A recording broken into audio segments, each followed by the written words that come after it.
The day Ethan Calloway's 7-year-old son asked why they lived in a house that felt dead inside, the billionaire CEO had no answer. He'd built an empire worth billions, commanded boardrooms across 3 continents, and made decisions that moved markets. But he couldn't explain to his child why their mansion echoed with silence instead of laughter. That same afternoon, across town in a cramped apartment where the heating barely worked, 6-year-old Sophie Bennett counted coins in a sock, planning something that would accidentally shatter the wall around the loneliest rich man in Chicago. If you want to see how a $5 bill changed everything, stay until the end. And comment your city below so I can see how far this story travels. Hit that like button and let's begin. The March wind off Lake Michigan had teeth. It sliced through the streets of Chicago's near north side, rattling the windows of Mrs. Harper's bakery and making the door chime sound angry every time someone pushed inside. The bakery had been there since 1987, wedged between a dry cleaner that smelled like chemicals and a bodega run by a Korean family who knew everyone's business. The display case held the same things it always did: chocolate eclairs that were too expensive for most of the neighborhood, butter cookies shaped like flowers, and wedding cakes people ordered months in advance for daughters who'd moved to the suburbs but still wanted the real Chicago taste for their big day. Sophie Bennett's hand shook as she pushed open the heavy glass door. Not from the cold, though her jacket was too thin and had a broken zipper she'd learned to hold shut with her left hand. She was shaking because the crumpled $5 bill in her pocket represented 3 months of work. 3 months of finding quarters under couch cushions when her mother thought she was playing. 3 months of telling the ice cream truck driver no thank you, even when the other kids from school ran past her with rocket pops turning their tongues blue. 3 months of saving the dollar bills her mother's friend Karen slipped her sometimes with a wink that said, "Don't tell your mom." The bakery smelled like butter and sugar and something else Sophie couldn't name, something that made the cramped apartment she shared with her mother seem even smaller by comparison. Everything in here was clean. The floors were so shiny she could see the blurry reflection of the light fixtures. The woman behind the counter wore a white apron that didn't have any stains on it. Sophie approached the counter slowly. She was tall for 6, which made people think she was older until they heard her talk. Her hair was pulled back in a ponytail. Her mother had done that morning before her shift started at 5 a.m. The elastic was already slipping. "Hi, sweetie." Mrs. Harper had owned this place for 36 years and had seen every kind of customer. She'd seen lawyers buying apology cakes after forgetting anniversaries. She'd seen grandmothers ordering birthday cakes for grandchildren who never visited. She'd seen teenage boys nervously selecting cupcakes for girls who'd break their hearts by June. But something about the little girl with the serious face and the careful way she pulled out that wrinkled $5 bill made her pause. "I need a birthday cake," Sophie said.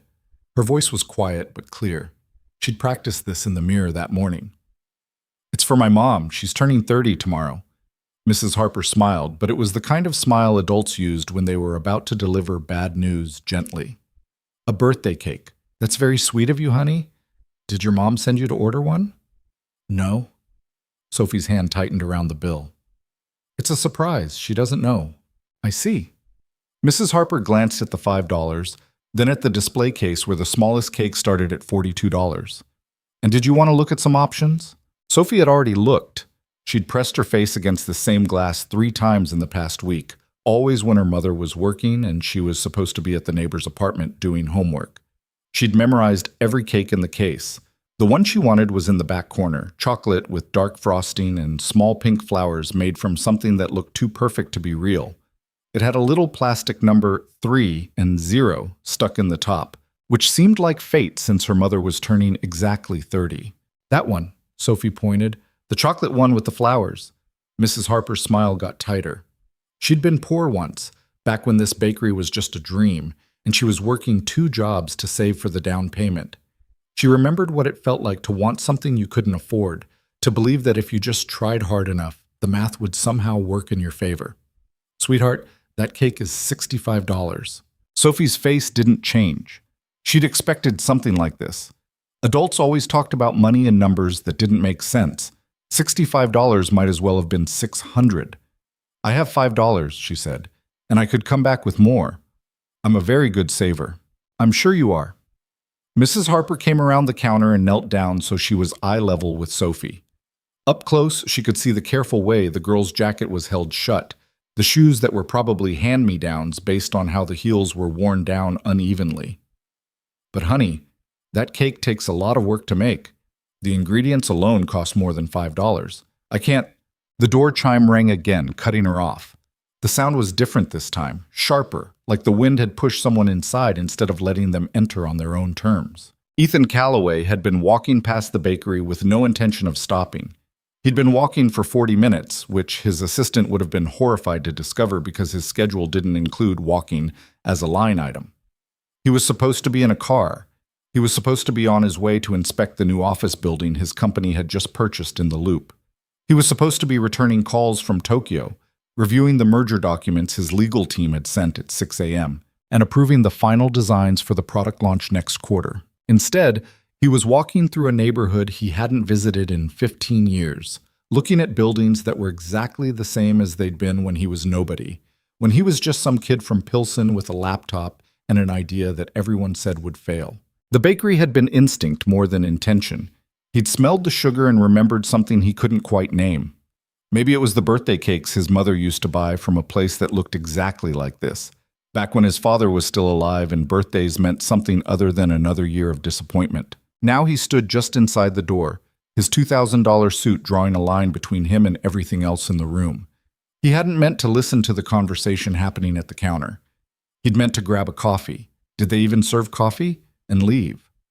But he heard the little girl's voice, heard her say, "I'm a very good saver," with the kind of dignity that made his chest hurt. Ethan Calloway was 32 years old. He employed 4,000 people across 6 countries. His face had been on the cover of Fortune magazine twice. Forbes estimated his net worth at $2.3 billion, though they were off by about $400 million. He owned a house in Lincoln Park worth $8 million. Though he'd never bothered to hang pictures on most of the walls. He drove a car that cost more than some people's houses, though lately his driver handled that while Ethan sat in the back seat and pretended to read reports. He had everything except the ability to remember the last time he'd felt like his life meant anything. "Can I help you?" Mrs. Harper had stood up from her conversation with Sophie and was now looking at Ethan with the particular expression people used when they recognized him but weren't sure if they should say so. Ethan started, then stopped. He looked at Sophie, who was still standing at the counter with her $5 bill held out like it was a winning lottery ticket. Her face was serious in a way that made her look older than 6, or maybe it just made her look tired. He knew that look. He'd seen it in the mirror often enough. Their eyes met for exactly 3 seconds. "Why do your eyes look sad?" Sophie asked. The question hit him like a physical thing. Mrs. Harper made a small noise that might have been surprise or disapproval. It was hard to tell. Ethan opened his mouth and found he had no answer ready. He'd been asked thousands of questions in his life. Reporters asking about quarterly earnings, investors asking about 5-year plans, his son asking why mommy wasn't coming home. But nobody had asked him why his eyes looked sad, because nobody had noticed. "I'm sorry," Mrs. Harper said quickly, putting a hand on Sophie's shoulder. She says what she thinks." Sophie apologized to the gentleman. "Don't." The word came out harder than Ethan intended. He cleared his throat, tried again. "Don't apologize. She's right." The silence that followed was the kind that makes people uncomfortable. Mrs. Harper looked between Ethan and Sophie like she was watching a play she hadn't bought a ticket for. Outside, a bus hissed past. Someone shouted something in Spanish. A car horn blared. Ethan took 3 steps forward and looked down at Sophie properly. She didn't look away. Most adults couldn't hold his gaze for more than a few seconds before they got nervous, but this kid just stared back with dark eyes that seemed too old for her face. "What's your name?" he asked. "Sophie Bennett. I'm 6.5. I live on North Avenue with my mom.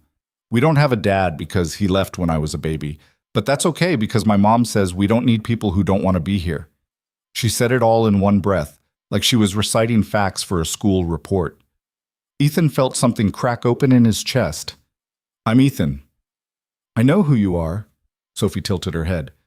"You're on TV sometimes. My mom says you're very rich." "Your mom's right." "Are you happy?" Mrs. Harper made another noise, definitely disapproval this time. "Sophie, honey, that's not... You can't just ask people." "No," Ethan said quietly. He wasn't looking at Mrs. Harper. He was looking at Sophie. at this impossible child who asked questions like she was collecting data for something important. I'm not happy. Sophie considered this. She looked at the $5 bill in her hand, then at the cake in the display case, then back at Ethan. My mom isn't happy either. She cries sometimes when she thinks I'm sleeping, but tomorrow is her birthday and I'm going to buy her that cake with the flowers, and then maybe she'll be happy, at least for a little while. The practical impossibility of the plan didn't seem to concern her. She believed in it the way children believe in things, absolutely, without room for doubt. Ethan looked at the cake, looked at Sophie, looked at Mrs. Harper, who seemed caught between customer service instincts and genuine concern about where this conversation was heading. "How much is the cake?" he asked. $65, Mrs. Harper said carefully. "But like I was telling Sophie, I'll take it." Ethan pulled out his wallet. He had probably $800 in cash, which was absurd because he never used cash for anything. His assistant had insisted he keep it for emergencies, though they'd never defined what kind of emergency required $100 bills. "And whatever else she wants." Sophie's eyes went wide. "I can't. I only have $5. Then you'll be my partner." Ethan knelt down, the expensive fabric of his suit pants pressing against the bakery's clean floor. At this angle, he could see Sophie properly, could see the careful way her hair was pulled back, the small scar above her left eyebrow, the winter boots that were slightly too big and had been stuffed with newspaper to make them fit. "You pay $5, I'll pay the rest. We'll both make your mom happy.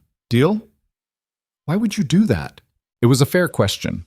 Ethan had been asking himself the same thing. Why was he here? Why did he care about a little girl buying a birthday cake for a mother he'd never met? Why did the sight of that wrinkled $5 bill make him think about his own son? About Noah sitting in their enormous house with a nanny who was kind but not family, who did her job but couldn't fix the thing that was broken? Because, Ethan said slowly, tomorrow is my birthday too, and I don't want to spend it alone. It wasn't quite true. His birthday was in November, but it felt true in some way that mattered more than facts.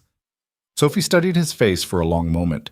Then she stuck out her hand for a formal handshake. Okay, deal. Her hand was small and warm in his. Ethan shook it seriously, like they were signing a contract worth millions instead of splitting the cost of a chocolate cake. Mrs. Harper watched this exchange with an expression that suggested she'd seen many strange things in 36 years of running a bakery, but this was making the top 10. "So, you want the chocolate cake with the flowers?" "And cookies," Sophie said, gaining confidence now. "The ones shaped like flowers. My mom likes flowers. And maybe," she looked at Ethan uncertainly. "And ice cream," Ethan finished. "Vanilla and chocolate, whatever she likes." "She likes both." "Then both." Mrs. Harper started pulling items from the display case, wrapping them carefully, moving with the efficiency of someone who'd done this 10,000 times. While she worked, Sophie looked up at Ethan with an expression that was part gratitude, part confusion, part something else he couldn't identify. "Are you really sad?" she asked quietly. "Even though you're rich?" Ethan sat down on one of the small chairs near the window, chairs meant for children, which made him look ridiculous with his knees nearly touching his chest. "Yeah, I'm really sad." "Why?" "My wife died 2 years ago. Car accident. Now it's just me and my son, and I'm not—" He stopped, surprised by his own honesty. He'd been to therapy. He'd had countless people tell him it wasn't his fault, that grief takes time, that he was doing the best he could. But he'd never said out loud what he was about to say to this 6-year-old girl in a bakery. "I'm not very good at being a dad." Sophie sat down in the chair across from him. She arranged herself carefully, like she was practicing being an adult. "My mom says being a parent is the hardest job in the world. She says she messes up all the time, but as long as she keeps trying, that's what matters." "Your mom sounds smart." "She is. She used to be a nurse, but then my dad left and she had to drop out of school to work more. Now she's a waitress at a diner on Western Avenue. She works really hard. Too hard, probably. Sometimes she falls asleep during my bedtime story." Sophie swung her legs, which didn't quite reach the floor. "Do you work too hard?" Ethan laughed, though it came out sounding more like a cough. "Yeah, way too hard." "Why?" "Because if I'm working, I don't have to think about other things." "Like being sad?" "Like being sad." Sophie nodded like this made perfect sense.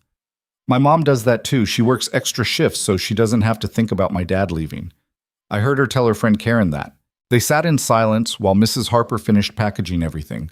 The total came to $93.40. Ethan handed over a $100 bill and told her to keep the change.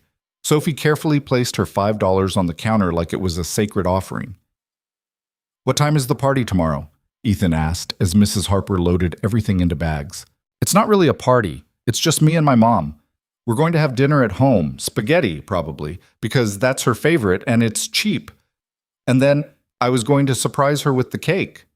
Sophie's face fell slightly. I didn't plan for ice cream. I don't think our freezer is big enough for all this. Ethan had a freezer the size of Sophie's entire apartment, probably. 3 freezers, actually, in the house that echoed. What if... He stopped himself. This was crazy. He'd already done the crazy thing by buying the cake. He should take the tax write-off on the donation, feel good about his charitable impulse, and go back to his regularly scheduled life of conference calls and loneliness. But something about the way Sophie looked at him, like he was a person instead of a headline, like his sadness was visible and therefore real, made him keep talking. What if my son and I joined you for the birthday dinner?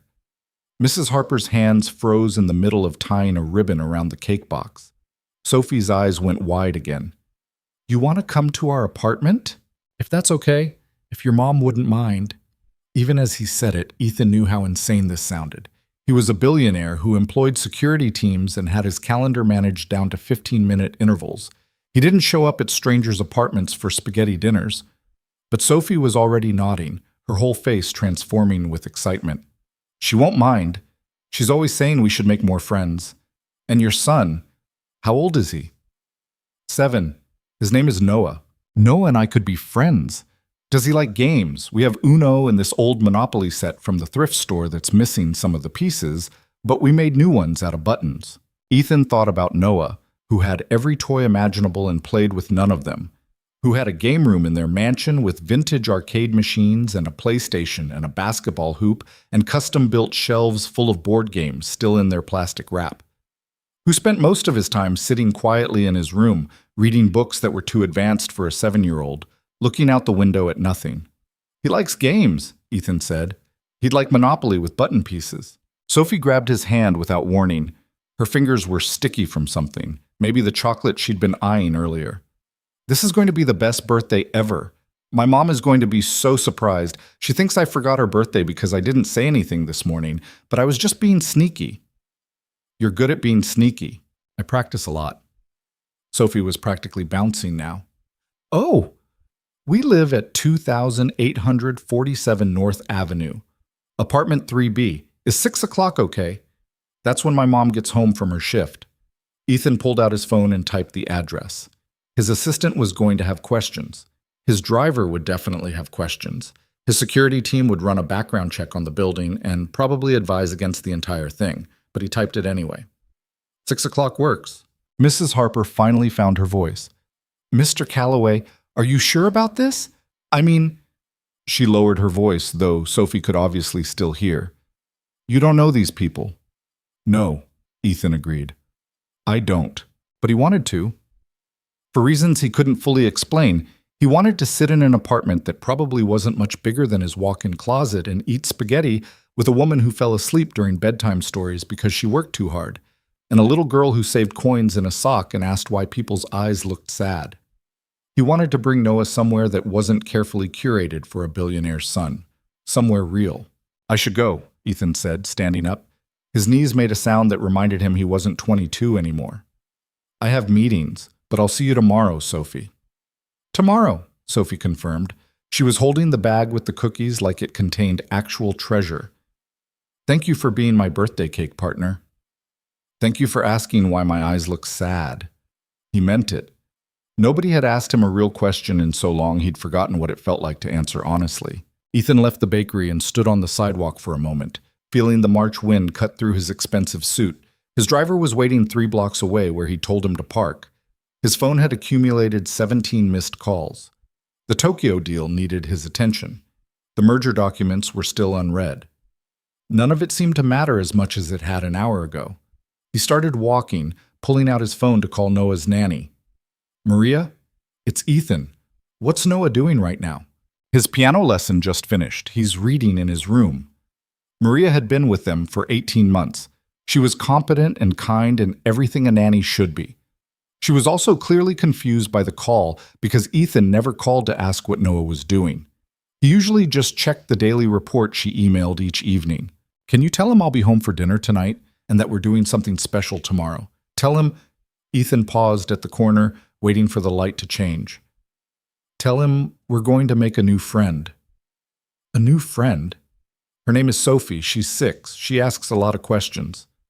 There was a long pause. Are you feeling all right, Mr. Calloway? Honestly, I'm not sure. The light changed.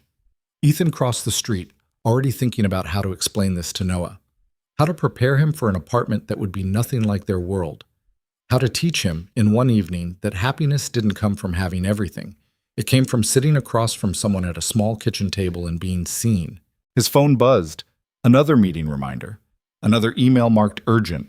Another demand on his time from people who needed him to be the version of Ethan Calloway, who made money and solved problems, and never asked questions about why his eyes looked sad. He ignored it all and kept walking. Across town, in the apartment on North Avenue, Sophie pushed open the door carefully because the lock was tricky and you had to jiggle the key just right. The apartment smelled like the cheap vanilla candle her mother kept burning to cover up the smell of their neighbor's cooking. The furniture was old but clean. The walls needed paint.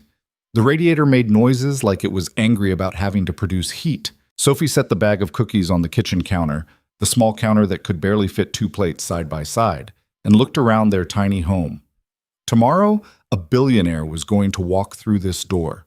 His son was going to sit at their wobbly table and play Monopoly with button pieces.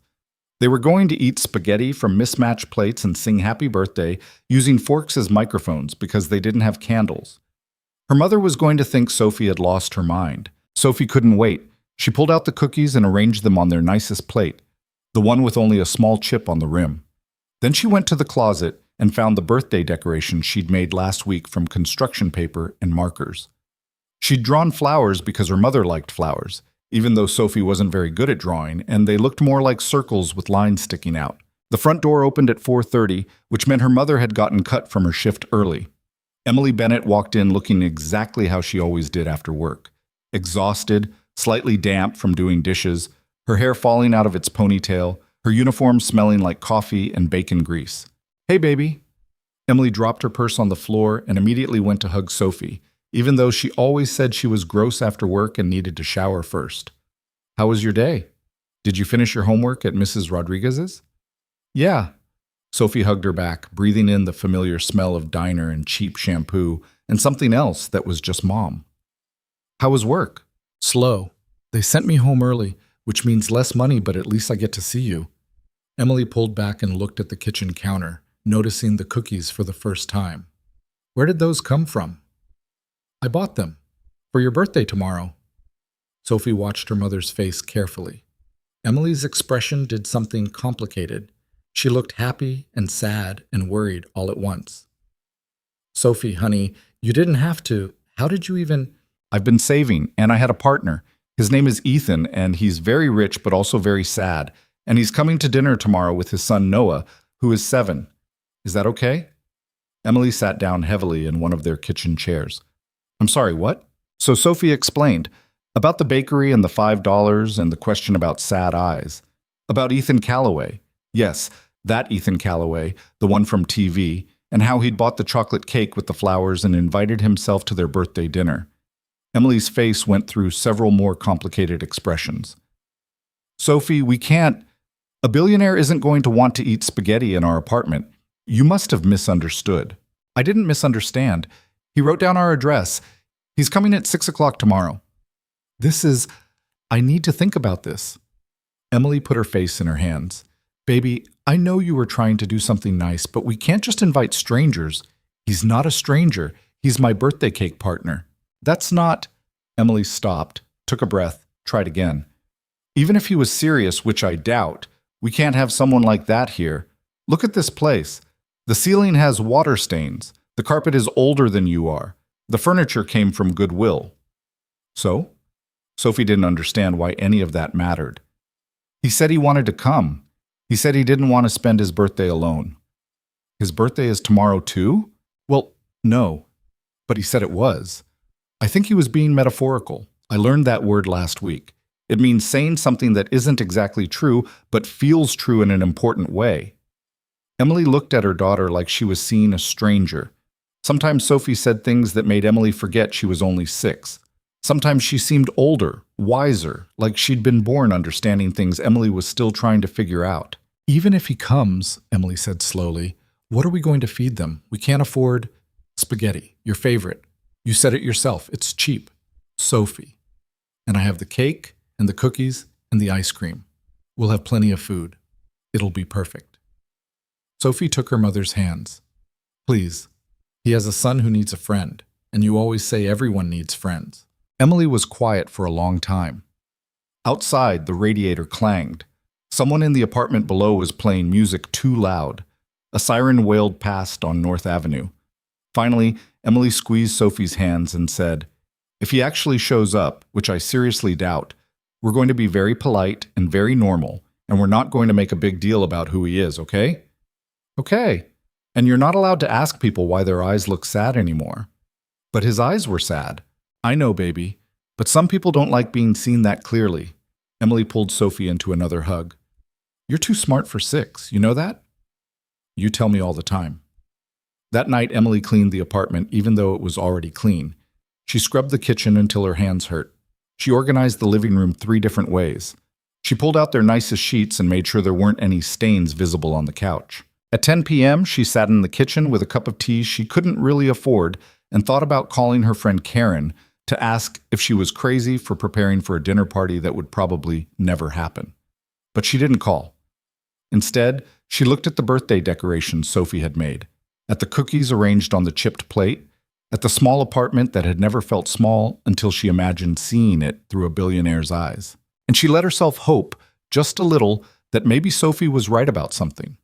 Maybe sometimes the people who seemed like they had everything were actually the ones who needed exactly what you could offer, even if all you had was spaghetti and paper flower decorations and a daughter who asked questions nobody else thought to ask. Across the city, in a mansion that cost more than most people would earn in several lifetimes, Ethan Calloway sat across from his son at a dining table built for 12 people. They were the only 2 there, sitting at opposite ends like they were strangers at a business dinner. Dad? Noah's voice was quiet, almost swallowed by the space between them. Yeah, buddy? Maria said we're going somewhere tomorrow, to meet a new friend. Ethan looked at his son, really looked at him, and saw himself reflected back. The same eyes that people said looked sad. The same careful posture of someone who'd learned not to take up too much space. The same loneliness disguised as being fine. Yeah, Ethan said. Her name is Sophie. She's 6.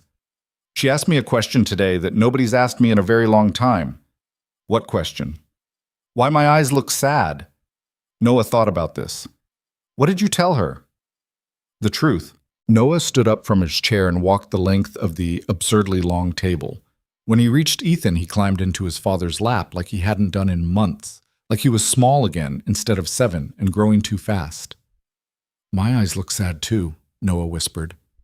Ethan held his son and felt something break open that he'd been keeping carefully sealed. I know, I'm sorry. I haven't been here. Not really. Where have you been? It was such a simple question, such a devastating one. Lost, Ethan admitted. But maybe we can try to find our way back, together. Noah nodded against his father's chest. Is Sophie's house going to be different from ours? Probably very different. Good. Noah's voice was muffled but determined. I don't like our house. It's too big and too quiet. Nothing ever changes. Ethan kissed the top of his son's head and made a decision. Tomorrow, they would walk into an apartment that would probably be smaller than their garage. They would eat spaghetti from mismatched plates and play games with missing pieces. They would sit at a table where people actually talked to each other instead of eating in silence. And maybe, if they were very lucky, they would learn what it felt like to be part of something real again. The birthday cake sat in Mrs. Harper's refrigerator overnight, chocolate frosting perfect and waiting.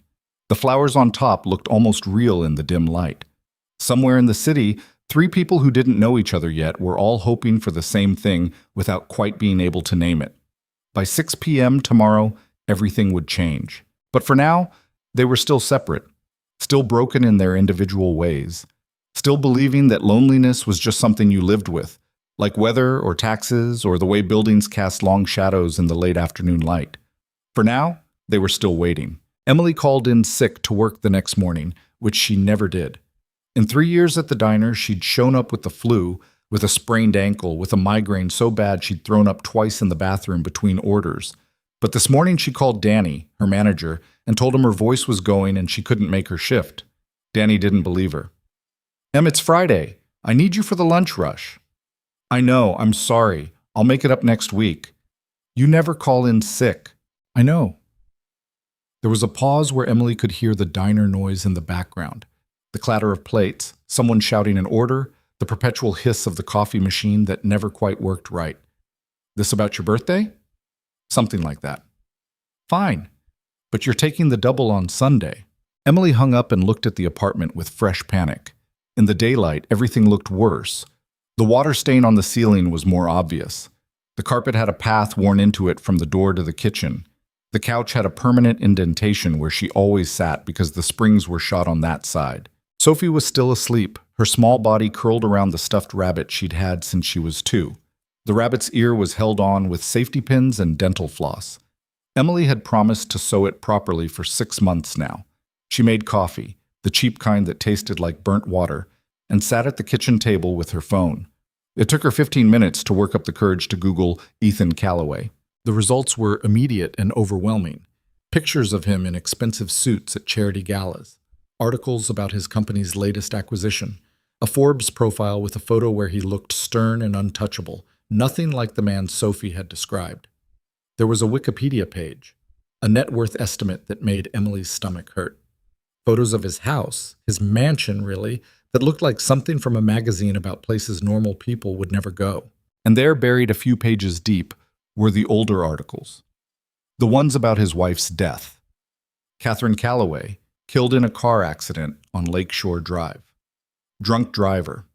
She died instantly. Their son had been in the car but survived with minor injuries. Emily read the articles twice, feeling intrusive and sad. The most recent one was 18 months old. Some business publication noting that Ethan Callaway had returned to work after a brief personal leave. Brief. Like you could take a brief leave from your wife dying. She closed the browser and stared at her coffee. Maybe Sophie had misunderstood. Maybe Ethan had been humoring a persistent child and never intended to actually show up. Maybe he'd gotten home to his mansion and his staff and his real life and realized how absurd the whole thing was. That would be better, probably. Easier. Emily spent the day cleaning anyway. She couldn't help it. She scrubbed the bathroom grout with an old toothbrush. She washed the windows even though they'd just get dirty again. She moved furniture around trying to make the living room look bigger, then moved it back when that didn't work. At noon, Sophie woke up and found her mother vacuuming for the 3rd time. "Mom, you're being weird." "I'm cleaning." "You cleaned yesterday and the day before." Sophie padded into the kitchen in her pajamas and poured herself cereal. "Are you nervous about tonight?" "No." "You're lying. Your eye does that twitchy thing when you lie." Emily turned off the vacuum. "Okay, yes, I'm nervous. Because there's a very good chance a billionaire is not actually coming to our apartment for spaghetti dinner, and I don't want you to be disappointed when he doesn't show up." Sophie ate her cereal thoughtfully. "He'll show up." "How do you know?" "Because his eyes were sad like yours. And sad people keep their promises because they know what it's like when other people don't." Emily had no idea what to say to that. She sat down across from Sophie and watched her daughter eat store-brand cereal from a bowl with cartoon characters that had been there so long they were half-faded. "What if he does show up?" Emily asked quietly. "What if he comes here and sees how we live and—" She stopped, not sure how to finish. "And what?" "And judges us. And you. And thinks we're poor, struggling, not worth his time. All the things Emily already thought about herself on bad days." Sophie put down her spoon. "Mom, he bought me a birthday cake. He didn't have to do that. He could have just walked away. But he didn't because he's lonely too. Just like us. We're not lonely. We have each other." Yeah, but we don't have other people. Not really. You work all the time, and I'm always at Mrs. Rodriguez's apartment or school. We don't have, Sophie gestured vaguely. We don't have a family, not a big one, not the kind other kids have. The observation hurt more because it was true. Emily's parents had died in a house fire when she was 19. Her sister lived in California, and they hadn't spoken in 4 years after a fight Emily couldn't even remember the details of anymore. Sophie's father had 3 other kids with 2 other women and sent a birthday card maybe half the time, always signed with just his first name like he was an acquaintance instead of a parent. "I'm sorry," Emily said. "I'm sorry we don't have more." "I don't want more. I just want—" Sophie thought about it. "I want you to not look so tired all the time. And maybe it would be nice to have dinner with people who aren't just us, just once." Emily reached across the table and squeezed Sophie's hand. "Okay, if they show up, we'll have a nice dinner. And if they don't, it's just you and me and the best chocolate cake in Chicago. Deal?" "Deal." At 3 p.m., Emily started cooking. Spaghetti was cheap and simple, but she made it the way her mother had taught her, with garlic and olive oil that cost more than the regular kind but tasted better, with fresh basil from the pot on the windowsill that somehow hadn't died yet. She made meatballs from scratch, even though the pre-made ones would have been easier. She grated Parmesan that she'd bought on sale last week. Sophie helped by setting the table 4 times in 4 different configurations, trying to figure out how to make their small table look bigger. Eventually, she settled on putting 2 chairs on each side instead of 1 on each end. At 4:30, Emily took a shower and stood under the weak water pressure, trying to decide what to wear. She didn't own anything fancy. Her nicest outfit was a dress she wore to job interviews she never got. Everything else was jeans and t-shirts and the uniform from the diner. She settled on jeans and a green sweater that didn't have any stains. Sophie put on a dress that was too small now, but still her favorite because it had pockets. At 5 o'clock, they sat on the couch and waited. At 5:15, Emily started to relax. This was fine. This was better even. They'd have a quiet dinner, just the 2 of them. And Sophie would be disappointed, but she'd get over it. And Emily wouldn't have to explain why their apartment was so small, or why the radiator made that noise, or why they didn't have any of the things people like Ethan Calloway probably thought everyone had. At 5:47, there was a knock on the door. Emily and Sophie looked at each other.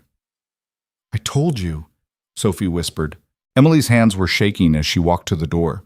She looked through the peephole and saw Ethan Calloway standing in the hallway of her apartment building, looking exactly as out of place as she'd imagined. He was wearing jeans and a sweater that probably cost more than Emily's rent, holding a bouquet of flowers that definitely cost more than her rent. Next to him was a small boy with dark hair and the same careful posture as his father. Emily opened the door. "Hi," Ethan said. He looked nervous, which made Emily feel slightly better. "I hope we're not early. We were waiting in the car, but Noah was worried about being late, so you're right on time." Emily's voice sounded steadier than she felt. "Come in." Ethan and Noah stepped into the apartment, and Emily watched them take it all in. The worn carpet, the small space, the birthday decorations made from construction paper. She waited for judgment, for the polite expression that would mean they were regretting this already. Instead, Noah looked around and said, "Your apartment is cozy." "Cozy is a nice word for small," Emily said before she could stop herself. "Small is better than empty," Noah said quietly. Ethan put a hand on his son's shoulder, and Emily saw something pass between them, some understanding that didn't need words. "These are for you." Ethan held out the flowers. "Sophie mentioned you liked them." They were beautiful.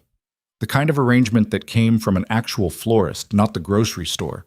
Lilies and roses and things Emily couldn't name, wrapped in paper that crinkled expensively. "Thank you. You didn't have to—" Emily took them carefully, aware that her hands were still shaking slightly. "I'll just put these in water." She didn't own a vase. She put them in a pitcher she used for making iced tea. Sophie had already grabbed Noah's hand and was pulling him toward the living room. "Do you want to see my room? It's really small, but I have books. Do you like books?" "I love books," Noah said, and just like that, they disappeared down the short hallway.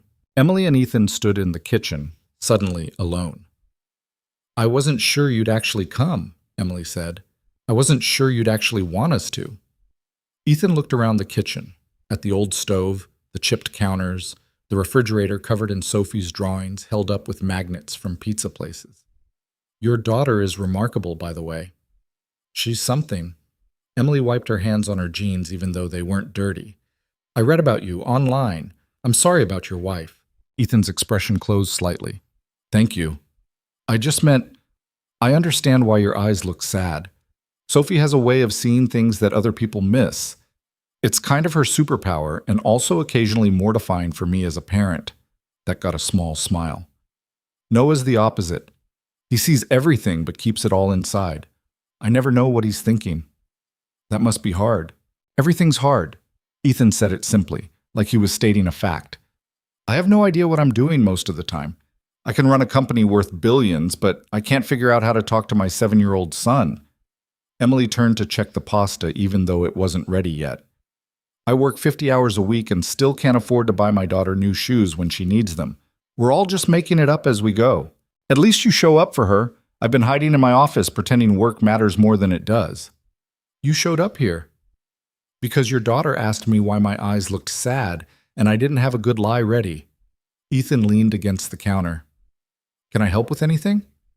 You don't have to. I want to. Please. I haven't cooked with another person in 2 years. Maria, Noah's nanny, she doesn't let me in the kitchen, says I get in the way. Emily handed him a knife and a cutting board. You can slice the bread. It's just grocery store Italian bread, nothing fancy. Grocery store Italian bread is perfect. They worked in silence for a minute. Ethan sliced bread while Emily stirred sauce and tried to wrap her mind around the fact that there was a billionaire in her kitchen doing manual labor with a serrated knife. From Sophie's room, they could hear the kids talking. Noah's voice was quiet but steady, telling Sophie about a book he'd read. Sophie was asking 1,000 questions. He sounds happy, Emily said. He hasn't sounded like that in months. Ethan set down the knife. Our house is too big and too quiet. He spends most of his time alone even when I'm there, which isn't often enough. Sounds lonely. It is, for both of us. Ethan looked at Emily properly for the first time. Your daughter thinks I'm rich and sad, and she's right on both counts. But being here, in your apartment that smells like garlic and basil and something baking, this is the first time in 2 years I've felt like I'm somewhere real. Emily didn't know what to say to that. She checked the pasta again, drained it, started assembling plates. Ethan helped without being asked, figuring out where things went by watching her movements. They called the kids for dinner. Sophie and Noah came running, and Emily saw that Noah was holding one of Sophie's books, a battered copy of Charlotte's Web from the library's used sale. Can I borrow this? Noah asked shyly. You can have it, Sophie said. I've read it 4 times already. You can borrow it, Emily corrected, and give it back next time you visit. She said it without thinking, without meaning to imply there would be a next time. But nobody corrected her. They sat at the small table, 4 plates of spaghetti and meatballs arranged on mismatched dishes. Emily had put out the cloth napkins her mother had given her as a housewarming gift 8 years ago, the ones she never used because they seemed too nice for every day. This looks amazing, Ethan said. It's just spaghetti. It's the first home-cooked meal Noah's had in weeks. Ethan looked at his son. Maria makes good food, but it's not the same as this. They started eating. For a few minutes, nobody talked. Then Sophie said, Noah's afraid of the dark. Emily closed her eyes. Sophie, we don't share other people's private information. It's okay, Noah said quickly. I'm afraid of the dark. Ever since the accident, I sleep with like 6 nightlights. I have a nightlight too, Sophie said. Mine's shaped like a turtle, and it puts stars on the ceiling. Mom got it at a yard sale for $2. That sounds cool. You can come see it after dinner if you want. Ethan smiled, a real smile, not the polite version. See? You made a friend in 5 minutes. That's a record for us. Sophie makes friends everywhere, Emily said. The mailman knows her name. The bus driver saves her the seat behind him. She talked to the mayor once at a street festival about why the city needs more public libraries. What did the mayor say? That she should run for office someday. Emily reached over and squeezed Sophie's hand. She probably will. They talked through dinner about small things. Noah told them about his school, which had a swimming pool and a planetarium, and teachers who called his father when he turned in homework late. Sophie talked about her school, which had a playground with broken swings and a library that was just one room with donated books. Ethan asked questions that seemed genuinely interested. Emily found herself talking about the diner, about the regular customers she'd known for years, about the cook who made the best hash browns in Chicago but couldn't read or write and dictated his grocery orders to whoever would listen. "You should go back to school," Ethan said. "Finish your nursing degree." Emily laughed, but it came out bitter. "With what time and what money? There are programs, scholarships. I could help." "No," Emily said it firmly. "I appreciate the thought, but no." Ethan backed off immediately. "I'm sorry. I didn't mean to overstep." "People always think money fixes everything." Emily set down her fork. "But some things aren't about money. They're about time and energy and whether you have anything left at the end of the day to be a person instead of just a paycheck." The silence that followed was uncomfortable. Sophie and Noah looked between the adults like they were watching something fragile crack. Then Ethan said, "You're right. I'm sorry. I spend my whole life thinking money is the answer because it's the only tool I know how to use. I spend my whole life wishing I had more of it." Emily picked up her fork again. "So we're both stuck in our own ways." "Mom," Sophie said quietly, "Ethan's trying to be nice." "I know, baby, and I'm being defensive because I'm not used to people being nice without wanting something." Emily looked at Ethan. "I'm sorry too. That was harsh." "It was honest. I appreciate honest." They finished eating in a silence that wasn't quite comfortable but wasn't hostile either. When the plates were empty, Sophie jumped up to get the cake. "Close your eyes, Mom!" Emily obeyed. She heard rustling in the kitchen, heard Sophie's excited whisper and Noah's quiet response. Then she heard them both sing Happy Birthday, off-key and enthusiastic, with Ethan's deeper voice joining in halfway through. When she opened her eyes, Sophie was holding the chocolate cake with the pink flowers, 6 candles stuck into the frosting because that's how many they'd had in the drawer. The cake was beautiful, too beautiful for their apartment, for their life. Emily felt her throat close up. "Make a wish," Sophie said. Emily looked at her daughter's hopeful face, at Noah's shy smile, at Ethan watching from the background like he wasn't sure if he belonged in this moment. She looked at the cake that had started everything, at the candles flickering in the kitchen light. She wished for more moments like this, more people around their table, more laughter in their small apartment. She wished to stop being so tired. She wished for Sophie to always be this brave, this open, this willing to invite strangers into their life and call them friends. She blew out the candles. Sophie and Noah cheered. Ethan started cutting the cake while Emily found their 4 least chipped plates. They ate dessert in the living room because the table was too crowded, sitting on the couch and the floor like they were at a picnic. "This is the best birthday I've had in years," Emily said quietly. "Me too," Ethan said. "And it's not even my birthday." "We can pretend it is. I don't mind sharing." Sophie and Noah had already abandoned their cake and were setting up the Monopoly board on the floor, arguing happily about who got to be the car. "I should warn you," Ethan said, watching them. "Noah takes Monopoly very seriously. He's beat me 7 games in a row." "Sophie cheats," Emily countered. "She steals money from the bank when she thinks I'm not looking." "I can hear you," Sophie called from the floor. They played Monopoly until almost 9 o'clock. Sophie did cheat. Noah did take it seriously. Ethan kept making bad investment decisions that made Emily laugh. She won by accident, mostly because everyone else had been too busy talking to notice she'd monopolized the railroads. At 9:15, Noah yawned so wide his jaw cracked. "We should go," Ethan said reluctantly. "Already?" Sophie's face fell. "It's a school night, and Noah needs his nightlights." Ethan ruffled his son's hair. "But maybe we could do this again sometime?" He said it like a question, looking at Emily for permission. Emily knew this was where she should say something polite but non-committal, something that would let them both exit gracefully from this weird experiment. But Sophie was already hugging Noah goodbye, and Noah was hugging her back like he'd known her for years instead of hours. And Ethan was looking at her with those sad eyes that seemed less sad now than they had this morning. "Yeah," Emily said, "we'd like that." At the door, Sophie gave Ethan a hug too. "Thank you for being my birthday cake partner. Thank you for asking about my eyes." Ethan hugged her back carefully, like he was afraid of breaking something. "Best $5 I ever spent." After they left, Emily and Sophie cleaned up in silence. The apartment felt bigger with just the two of them again, but also emptier. Emily kept catching herself listening for voices that weren't there anymore. "Did you have a good birthday?" Sophie asked as they washed dishes. "The best. Even though we're poor and Ethan's rich and we probably don't have anything in common?" Emily stopped washing and looked at her daughter. "Where did you hear that?" "I heard you on the phone with Karen last week. You said we live in different worlds." "We do live in different worlds.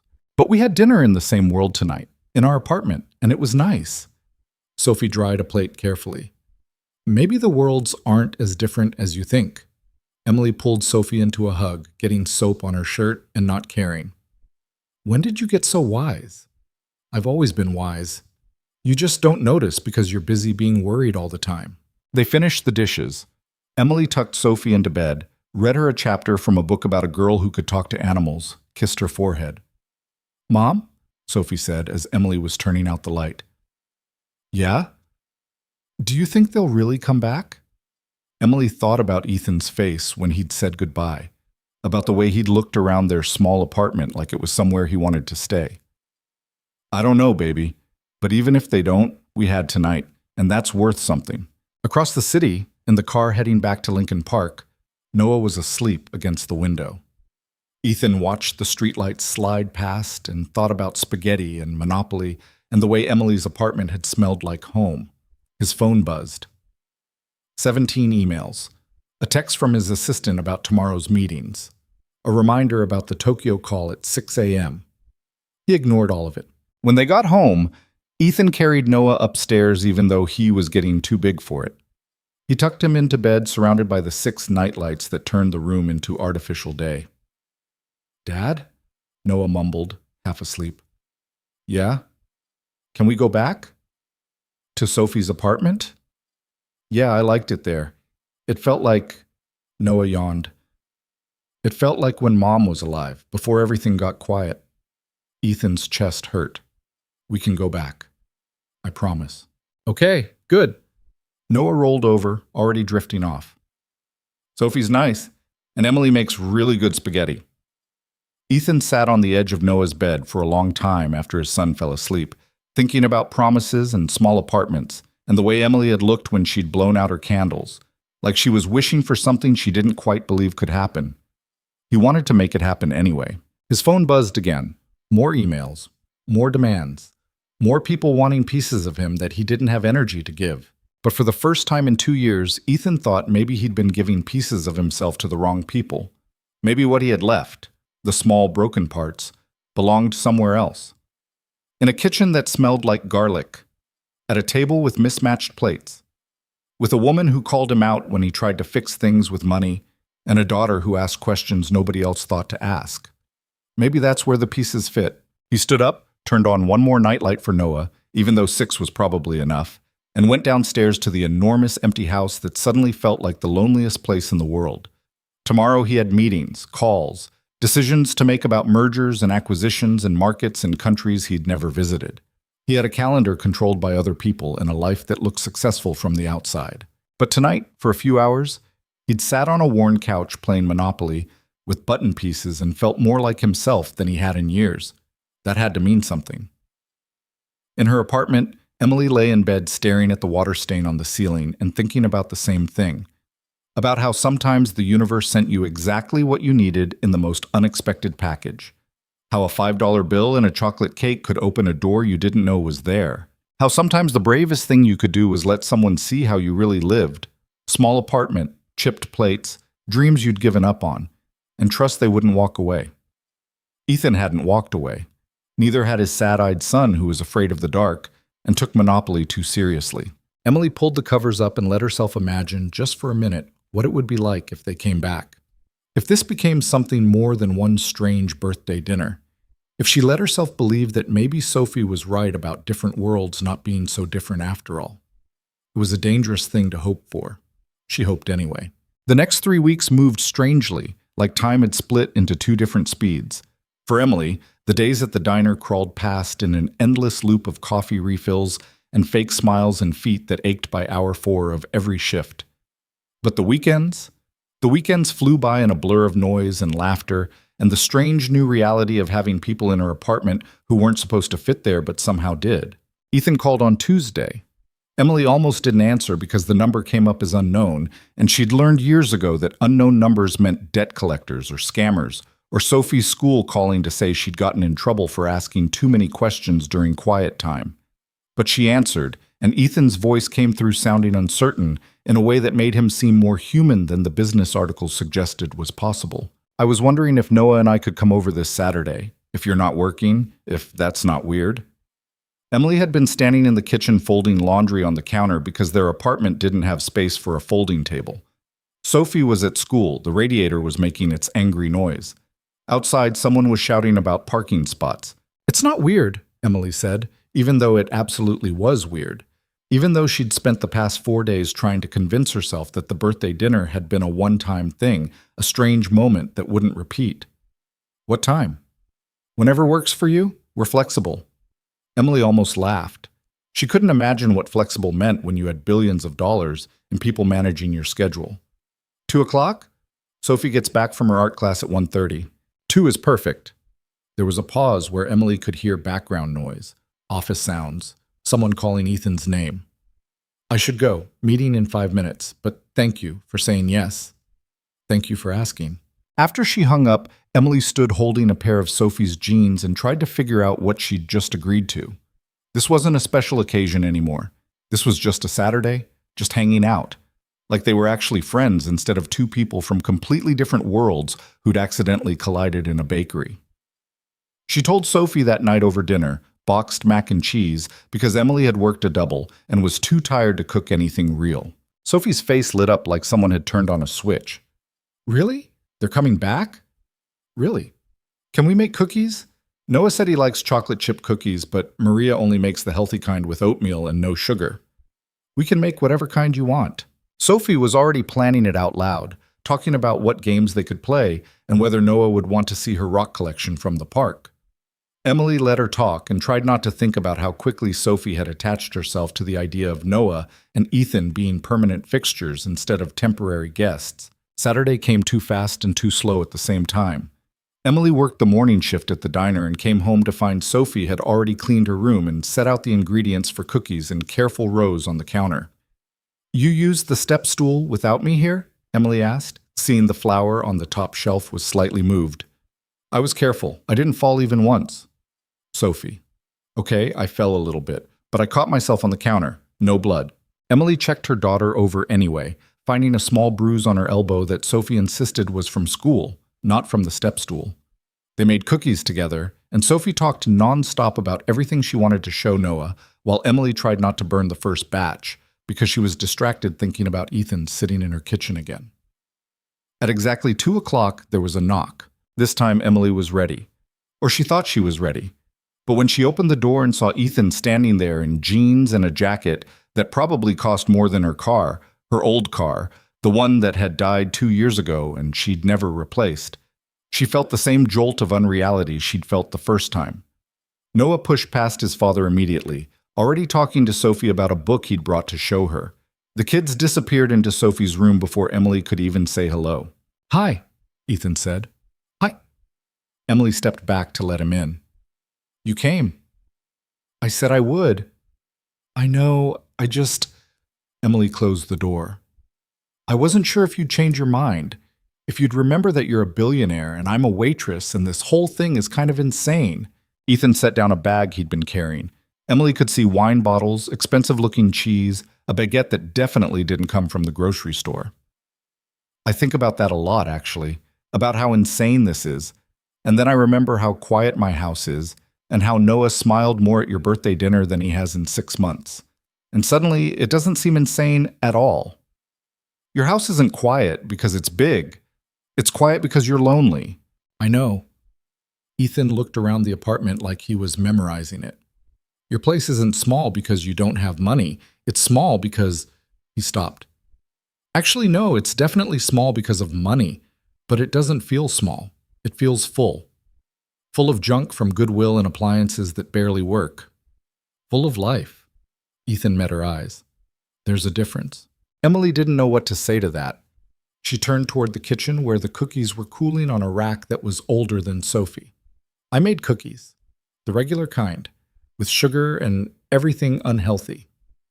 Noah's going to lose his mind. They spent the afternoon doing nothing important.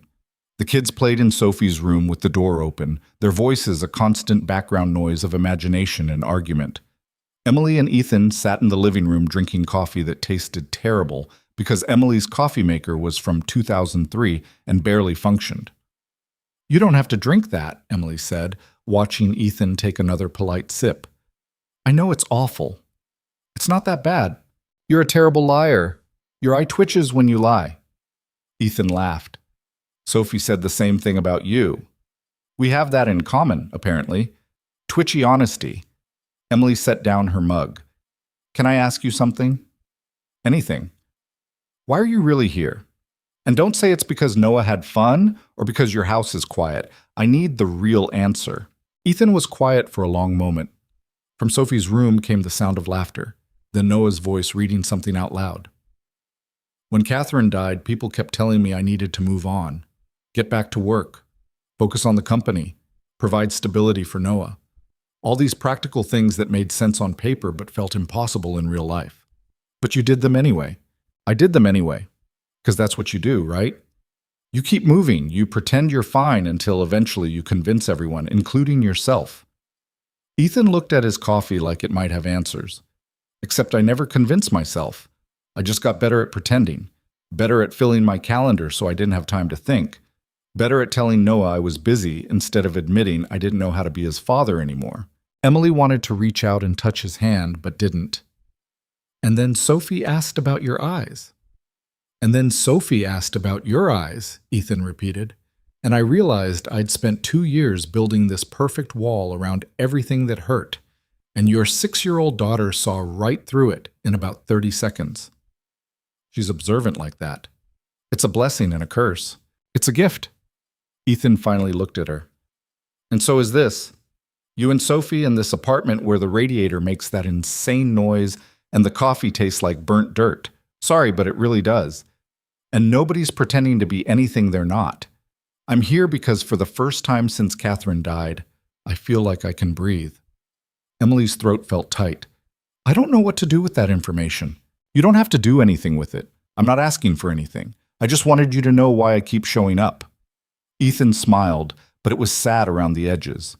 "Also because Noah asked me 17 times this week when we were coming back, and I'm apparently incapable of saying no to my son when he actually expresses an opinion about something. Sophie did the same thing. 17 might be the magic number." They fell into silence that wasn't uncomfortable. Emily looked around her apartment and tried to see it the way Ethan did, not as a place that was too small and too worn and too obviously struggling, but as something full, something real. It was hard. She'd spent so many years seeing only the broken things, the missing things, the things she couldn't afford to fix or replace or improve. The water stain, the carpet, the radiator, the coffee maker that had maybe 2 months left before it gave up completely. But there was also Sophie's artwork taped to the refrigerator, the plants on the windowsill that kept growing despite Emily's best efforts to forget to water them. The bookshelf she'd built from cinder blocks and boards from the hardware store, crammed with library books and paperbacks from garage sales. The quilt her mother had made before she died, draped over the back of the couch with its pattern of stars and moons. Maybe Ethan was right. Maybe full was different from perfect. "Can I ask you something now?" Ethan said. "Fair's fair." "Why did you say yes to me coming over? You could have made an excuse, could have let the birthday dinner be the end of it." Emily thought about lying, about giving him some easy answer that wouldn't reveal too much, but he'd been honest with her, and she owed him the same. "Because Sophie's never had a friend who stuck around," Emily said quietly. "Every time she gets close to someone, they move away, or their parents decide we're not the right kind of people to associate with. And I watched her with Noah at the birthday dinner and saw how happy she was, and I thought," her voice cracked slightly, "I thought maybe this time it could be different, even if it's weird, even if we don't make sense on paper." "We don't have to make sense on paper. Everyone keeps telling me we do. My friend Karen thinks I'm insane for letting you anywhere near Sophie. She thinks you're going to, I don't know, suddenly remember you're rich and disappear, and Sophie's going to be devastated. I'm not going to do that. You don't know that. Nobody knows that. People leave all the time for reasons that have nothing to do with wanting to." Ethan set down his coffee mug on the table that wobbled unless you put a folded napkin under one leg. My wife didn't want to leave. She was driving home from the grocery store on a Tuesday afternoon. Some drunk idiot ran a red light. And just like that, she was gone. He said it flatly, like he'd practiced not feeling it. So you're right. I can't promise I won't disappear, but I can promise it won't be because I want to. Emily finally did reach out and touch his hand, just briefly, just enough to say she understood. From Sophie's room came a crash, followed by Sophie's voice saying, "It's fine, everything's fine, nothing broke." Emily and Ethan looked at each other and both stood up at the same time, heading for the hallway. They found the kids surrounded by rocks, Sophie's entire collection apparently, which she'd been storing in a shoebox on the top shelf of her closet. "I was showing Noah my favorite one and the box slipped," Sophie explained, looking guilty. "But none of them broke because rocks don't break when you drop them, usually." Noah was already picking them up, organizing them by size without being asked. "This one looks like a heart, and this one has sparkles in it." "That's mica. I found it by the lake." Sophie started helping. "You can keep it if you want. I have like 50 rocks with mica." "Really?" Noah held the rock like it was precious. "Thank you." Ethan looked at Emily. "Should we help?" "Probably, before they find another box to drop." They spent 20 minutes picking up rocks and listening to Sophie explain where she'd found each one and why it was special. Noah listened with the kind of attention that suggested he actually cared, asking questions about types of sediment and erosion that Sophie couldn't answer, but tried to anyway. "They're good together," Ethan said quietly, while the kids debated whether a particular stone was granite or marble. "Yeah." Emily watched Sophie's face, animated and happy in a way that made Emily's chest hurt. "They are." After the rocks were safely stored in a different box, this one on the floor where it couldn't fall, the kids asked if they could play outside in the small courtyard behind the building. "It's not really a courtyard," Emily warned. "It's basically a concrete square with some weeds and a broken bench." "It sounds perfect," Noah said seriously. So they went outside and it was exactly as Emily had described, concrete and weeds and a bench that had lost most of its green paint years ago. But the kids ran around like it was a park, making up some complicated game that involved rocks and sticks and rules that changed every 30 seconds. Emily and Ethan sat on the broken bench, careful to avoid the part where the wood had splintered. "I should fix that," Emily said, "before someone gets hurt." "I could fix it. I'm actually decent with tools." "You are not fixing my bench." "Why not?" "Because you're—" Emily gestured at him vaguely. You have people who fix things for you. You probably haven't touched a hammer in 10 years. 15 years, actually. But I used to build things all the time, back before the company took off and I had time for hobbies. Ethan looked at the bench like he was genuinely considering it. "I could come over next weekend and fix it, if you let me." "You want to spend your Saturday fixing a broken bench in my sad little courtyard?" "Yes." "Why?" "Because I miss building things. Because Noah would think it was cool. Because you need a bench that doesn't have splinters." Ethan shrugged. "Pick whichever reason works for you." Emily wanted to say no, wanted to keep the boundary clear between Ethan's world and hers, but she was tired of saying no to things that might make life a little easier, a little better, just because they came from someone who had more money than she did. "Fine. You can fix the bench, but you're not buying a new one. You're fixing this one." "Deal." They watched the kids play until the sun started setting and the March air got too cold for thin jackets. Back inside, Emily made grilled cheese sandwiches for dinner because it was simple and cheap and she hadn't planned on feeding 4 people. "This is amazing," Noah said through a mouthful of bread and cheese. "It's just grilled cheese. Maria makes ours with fancy cheese that tastes weird. This tastes normal, in a good way." Ethan looked mildly embarrassed. "Maria's very health conscious. She thinks American cheese is basically poison." "American cheese is a national treasure," Emily said. "Don't let anyone tell you otherwise." After dinner, the kids wanted to watch a movie, but Emily's TV was small and old, and the DVD player only worked if you hit it at a specific angle. They ended up watching something animated that Sophie had seen 40 times, but Noah had never seen because apparently his house had a movie room with a screen the size of Emily's entire wall, and he only watched approved educational content. "That's depressing," Sophie whispered to Emily during a commercial break, because, yes, Emily's TV still had commercials. Be nice. I am being nice. I'm letting him watch a movie with commercials like a normal person. The movie ended at almost 8. Noah was falling asleep against the couch cushions, and Sophie wasn't far behind. We should go, Ethan said quietly, before I have to carry him to the car. Same time next week? The question came out before Emily could stop it, before she could overthink it. Ethan's face did something complicated. You want us to come back? Sophie wants you to come back, and Emily looked at the kids, at Noah's sleepy face and Sophie's smile. I don't hate it. Having people here. It's nice. Nice is better than nothing. Nice is pretty good, actually. At the door, Noah hugged Sophie goodbye without prompting. Sophie hugged him back and made him promise to bring the book he'd told her about. Something about a kid who could talk to animals. I promise, Noah said, and my dad's going to fix your bench. I heard. He better do a good job. He will. He's really good at building things. He just forgets sometimes. After they left, Emily cleaned up while Sophie got ready for bed. The apartment felt quiet again, but it was a different kind of quiet than before. Less empty. More like the pause between conversations instead of the silence of having nothing to say. She was washing the last dish when her phone rang. Karen's name flashed on the screen. So? Karen said immediately. Did he show up? He showed up. And we had a nice time. The kids played, we talked. He's coming back next week to fix the bench in the courtyard. There was a long pause. Please tell me you're being careful. I'm always careful. No, you're always cautious. There's a difference. Cautious is good, but you're letting a billionaire into your life, into Sophie's life. And I'm worried about what happens when this experiment ends. Emily leaned against the counter and closed her eyes. What if it doesn't end? Everything ends. Not everything. Especially things like this. You're living in different worlds, Em. Eventually that matters. Maybe.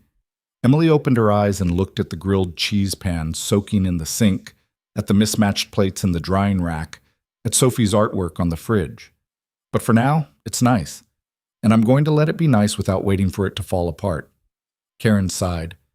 Just promise me you'll be smart about this. I promise. After she hung up, Emily stood in the kitchen for a long time thinking about promises and different worlds, and whether it was possible to build something real out of accidental collisions and chocolate cake. She didn't have an answer, but she was willing to find out. The next Saturday, Ethan showed up with a toolbox that looked brand new and wood stain that probably cost more than Emily's entire furniture budget for the year. Noah brought the book he'd promised Sophie, and Sophie dragged him inside before Ethan had even made it through the door. They're efficient, Ethan said, watching them disappear. They've been planning this all week. Sophie made a schedule. Emily grabbed her jacket. Come on, let's look at this bench before you realize what you've gotten yourself into. Outside, Ethan examined the bench with the kind of focus he probably used for business deals. He poked at the broken wood, tested the stability of the legs, made thoughtful noises that could have meant anything. This is worse than I thought, he finally said. Great, so you can't fix it. I didn't say that. I said it's worse than I thought. The whole support structure is compromised. I'm going to have to rebuild most of it. You don't have to. I want to. Ethan was already pulling wood and tools out of his bag. Trust me, this is the most useful I've felt in months. Emily watched him work for a while, surprised by how competent he was with the tools. His hands knew what they were doing, moving with the kind of muscle memory that came from actual practice, not just money. You really did build things before, she said. My dad was a carpenter. He taught me everything before he died. Ethan measured a piece of wood, marked it with a pencil. I was going to follow in his footsteps, actually, had plans to start my own furniture business. Then I took a programming class in college, and everything changed. Do you miss it? The building. Every day. Ethan started cutting, and the sound of the saw filled the courtyard. Money's great. Success is great. But there's something about making something with your hands, something real and solid that people can actually use. He stopped, looked at the bench. This is going to sound stupid. Try me. Building this bench is going to do more good than anything I've done at work in the past year. At work, I move numbers around and make deals that make rich people richer. Here, I'm making something that Sophie can actually sit on. That actually matters. Emily sat on the concrete and watched him work. It doesn't sound stupid. No? No, It sounds honest. They fell into comfortable silence. Ethan worked and Emily watched, occasionally handing him tools when he asked. From inside the building, they could hear Sophie's laughter through an open window. After about an hour, Ethan sat back and wiped his forehead.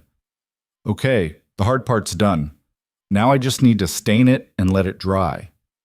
You're actually good at this. Told you. Ethan opened the can of stain. My dad always said if you can't fix something yourself, you don't really own it. You're just renting it from someone who knows better.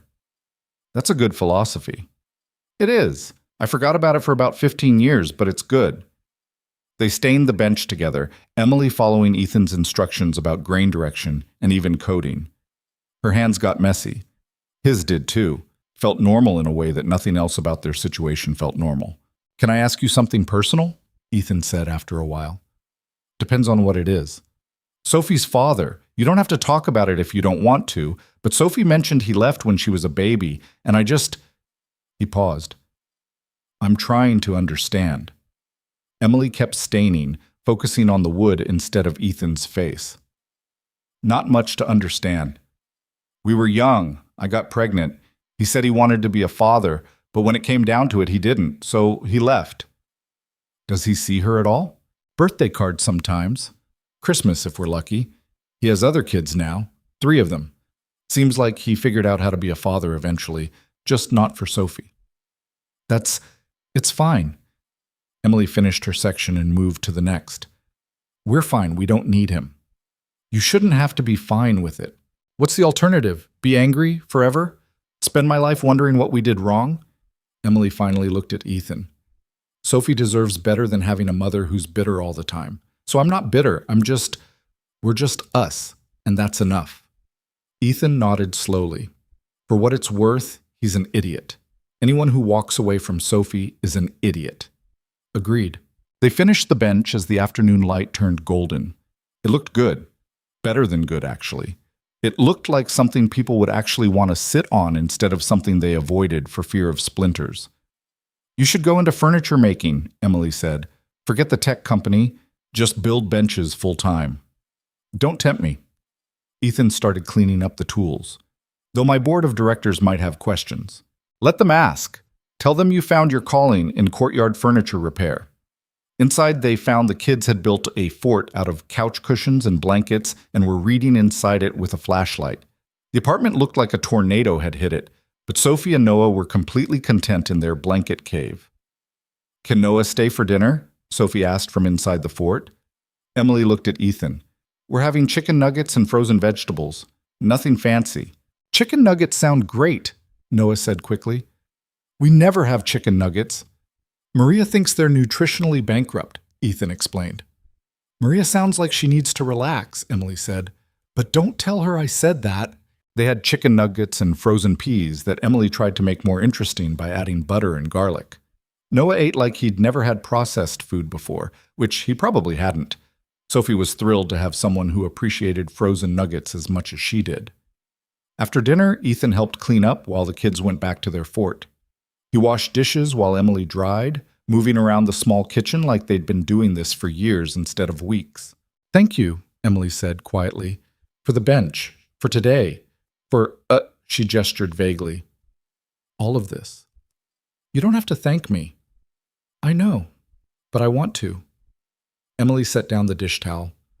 I've spent a long time thinking I had to do everything myself, that asking for help made me weak, or made Sophie and me charity cases or something. But this doesn't feel like charity.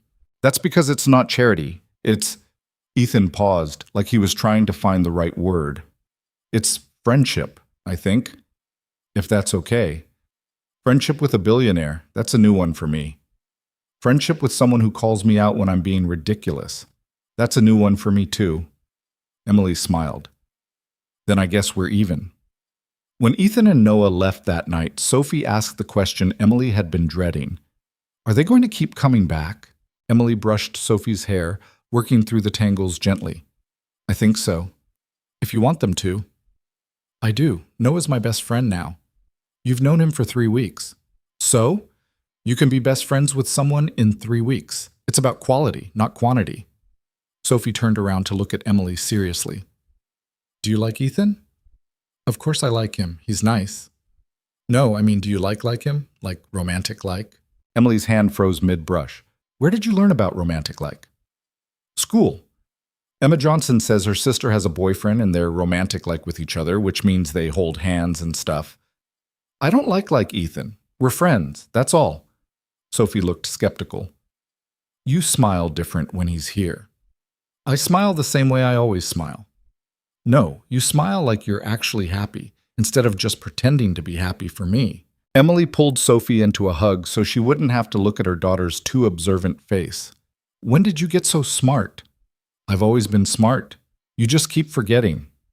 That night, after Sophie was asleep, Emily sat at the kitchen table with a cup of tea and thought about smiling different and romantic like, and whether 6-year-olds could actually see through you better than adults.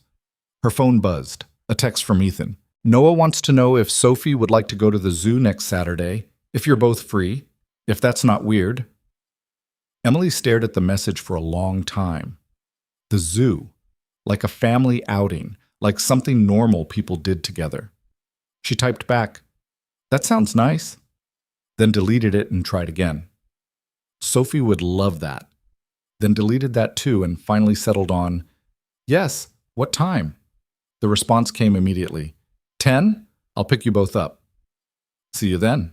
Emily set down her phone and looked around her small apartment, at the couch where they'd sat together, at the kitchen where they'd made cookies and washed dishes, at Sophie's room where 2 kids were building a friendship that somehow included their broken parents by extension. Karen was right. This was insane. Different worlds didn't just collide and create something functional. Money and poverty didn't mix. Billionaires didn't fix benches in rundown courtyard and eat chicken nuggets with waitresses and their daughters. Except apparently they did. At least in this one specific weird case, they did. Emily finished her tea and went to bed thinking about zoo trips and bench repairs and the way Ethan's hands had known exactly what to do with the wood stain, like he was remembering something important he'd forgotten how to be. Maybe they were both remembering something. Maybe that's what this was. Not 2 different worlds colliding, but 2 broken people figuring out how to be whole again by helping each other fix the small things first. A bench, a dinner, a Saturday afternoon. Maybe that was enough to start with. The zoo trip happened on a Saturday that started with rain. Not the gentle spring kind that made everything smell green and new, but the aggressive Chicago kind that came sideways and made you regret leaving the house. Emily woke up to the sound of it hitting the window and immediately reached for her phone to text Ethan that they should reschedule. But Sophie was already awake, already dressed, already standing at the window watching the rain with a determination that suggested weather was a minor inconvenience rather than a valid reason to cancel plans. It's just water, Sophie said when she caught Emily looking. We're not going to melt. The zoo won't be fun in the rain. The animals don't care if it's raining. They're outside anyway. Emily couldn't argue with that logic, so she didn't try. She got dressed and made coffee and tried not to think about how Ethan would show up in some expensive car and see exactly how shabby their building looked in the rain, the broken gutter, the peeling paint, the front steps that had needed replacing for 5 years. At exactly 10 o'clock, a black SUV pulled up.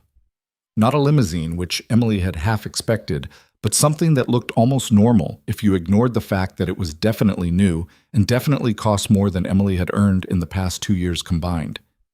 Ethan got out with an umbrella, jogged to their building door, and buzzed up.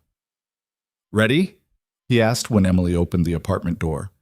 Are you sure about this? The weather's pretty bad. I checked the forecast. It's supposed to clear up by noon, and even if it doesn't, the zoo has indoor exhibits. We'll be fine. He smiled at Sophie, who was already putting on her jacket. Plus, Noah's been talking about this all week. If we cancel, he'll be devastated. Where is Noah? Sophie asked, peering around Ethan. In the car. He wanted to wait there because he's reading the last chapter of his book and didn't want to stop. Sophie grabbed Emily's hand. Come on, Mom. We can't keep them waiting. The SUV was warm and dry and smelled like new leather. Noah was indeed reading, hunched over a thick book with a dragon on the cover. He looked up when Sophie climbed in next to him and immediately started telling her about the plot, which seemed to involve a lot of magic and prophecy, and chosen ones. Emily sat in the front passenger seat, hyper-aware of how nice everything was. The seats were heated. The dashboard had a screen that probably did 50 different things. There was bottled water in the cup holders, the expensive kind with the Italian name. "You okay?" Ethan asked quietly as he pulled away from the curb. "Just feeling very aware that I'm sitting in a car that costs more than I'll make in a decade." "It's just a car." "It's really not just a car." Ethan glanced at her. "Does it bother you?" "The money thing. I don't know, drive something else if it makes you uncomfortable." "Don't be ridiculous. I'm not asking you to buy a worse car because I'm poor." "You're not poor. I'm poor, Ethan. Let's just call it what it is." Emily looked out the window at the rain-soaked streets. "I work 50 hours a week and still have to decide sometimes between buying Sophie new shoes or paying the electric bill on time. That's the definition of poor." In the back seat, the kids were oblivious, still talking about dragons and magic systems. Ethan drove in silence for a minute before saying, "I'm sorry, I didn't mean to minimize that." "I know you didn't, but we can't keep dancing around it. You're rich, I'm not. That's just the reality." "Does the reality mean we can't be friends?" Emily turned to look at him.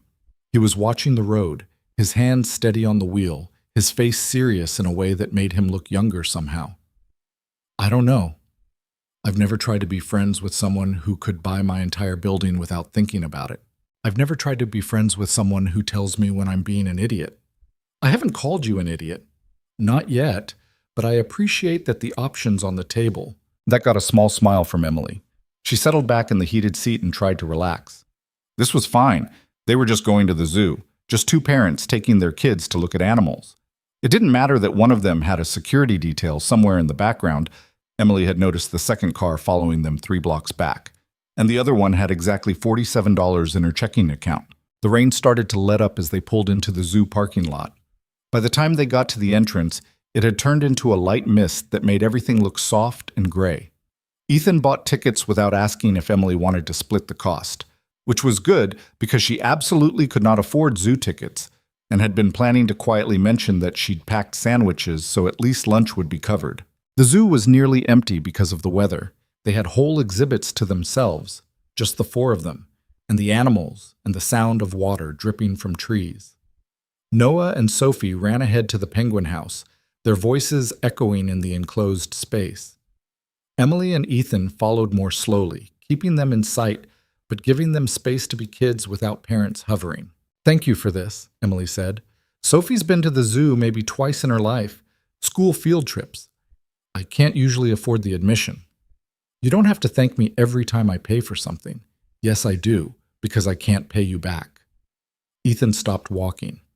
"I don't want you to pay me back. That's not how this works." "Then how does this work? Because from where I'm standing, you keep paying for things, and I keep accepting them, and eventually that's going to make me feel like—" She stopped, not sure how to finish. "Like what? Like charity? Like someone you're helping because you feel bad for us? Is that what you think this is?" Ethan looked genuinely hurt. "Emily, I'm not here because I feel sorry for you. I'm here because my son laughs more when Sophie's around. Because I sleep better on Saturday nights knowing I have Sunday dinner at your place to look forward to. Because you're the only person who talks to me like I'm a regular person instead of a walking bank account." Emily wanted to argue but couldn't because he was right. She did talk to him like he was normal. And somewhere in the past few weeks, he'd started to feel normal. Not like a billionaire who'd accidentally wandered into her life, but like a friend who happened to have a lot of money. "I'm sorry," she said finally. "I'm not good at accepting help, or accepting that people might want to spend time with me for reasons that aren't obligation or pity. Sophie's father really did a number on you." "He did. And before him, a lot of other people who made it clear that I wasn't worth sticking around for." Emily watched the kids through the penguin house window. "It's hard to believe that someone might actually want to be here." "I want to be here." "Okay." "Okay?"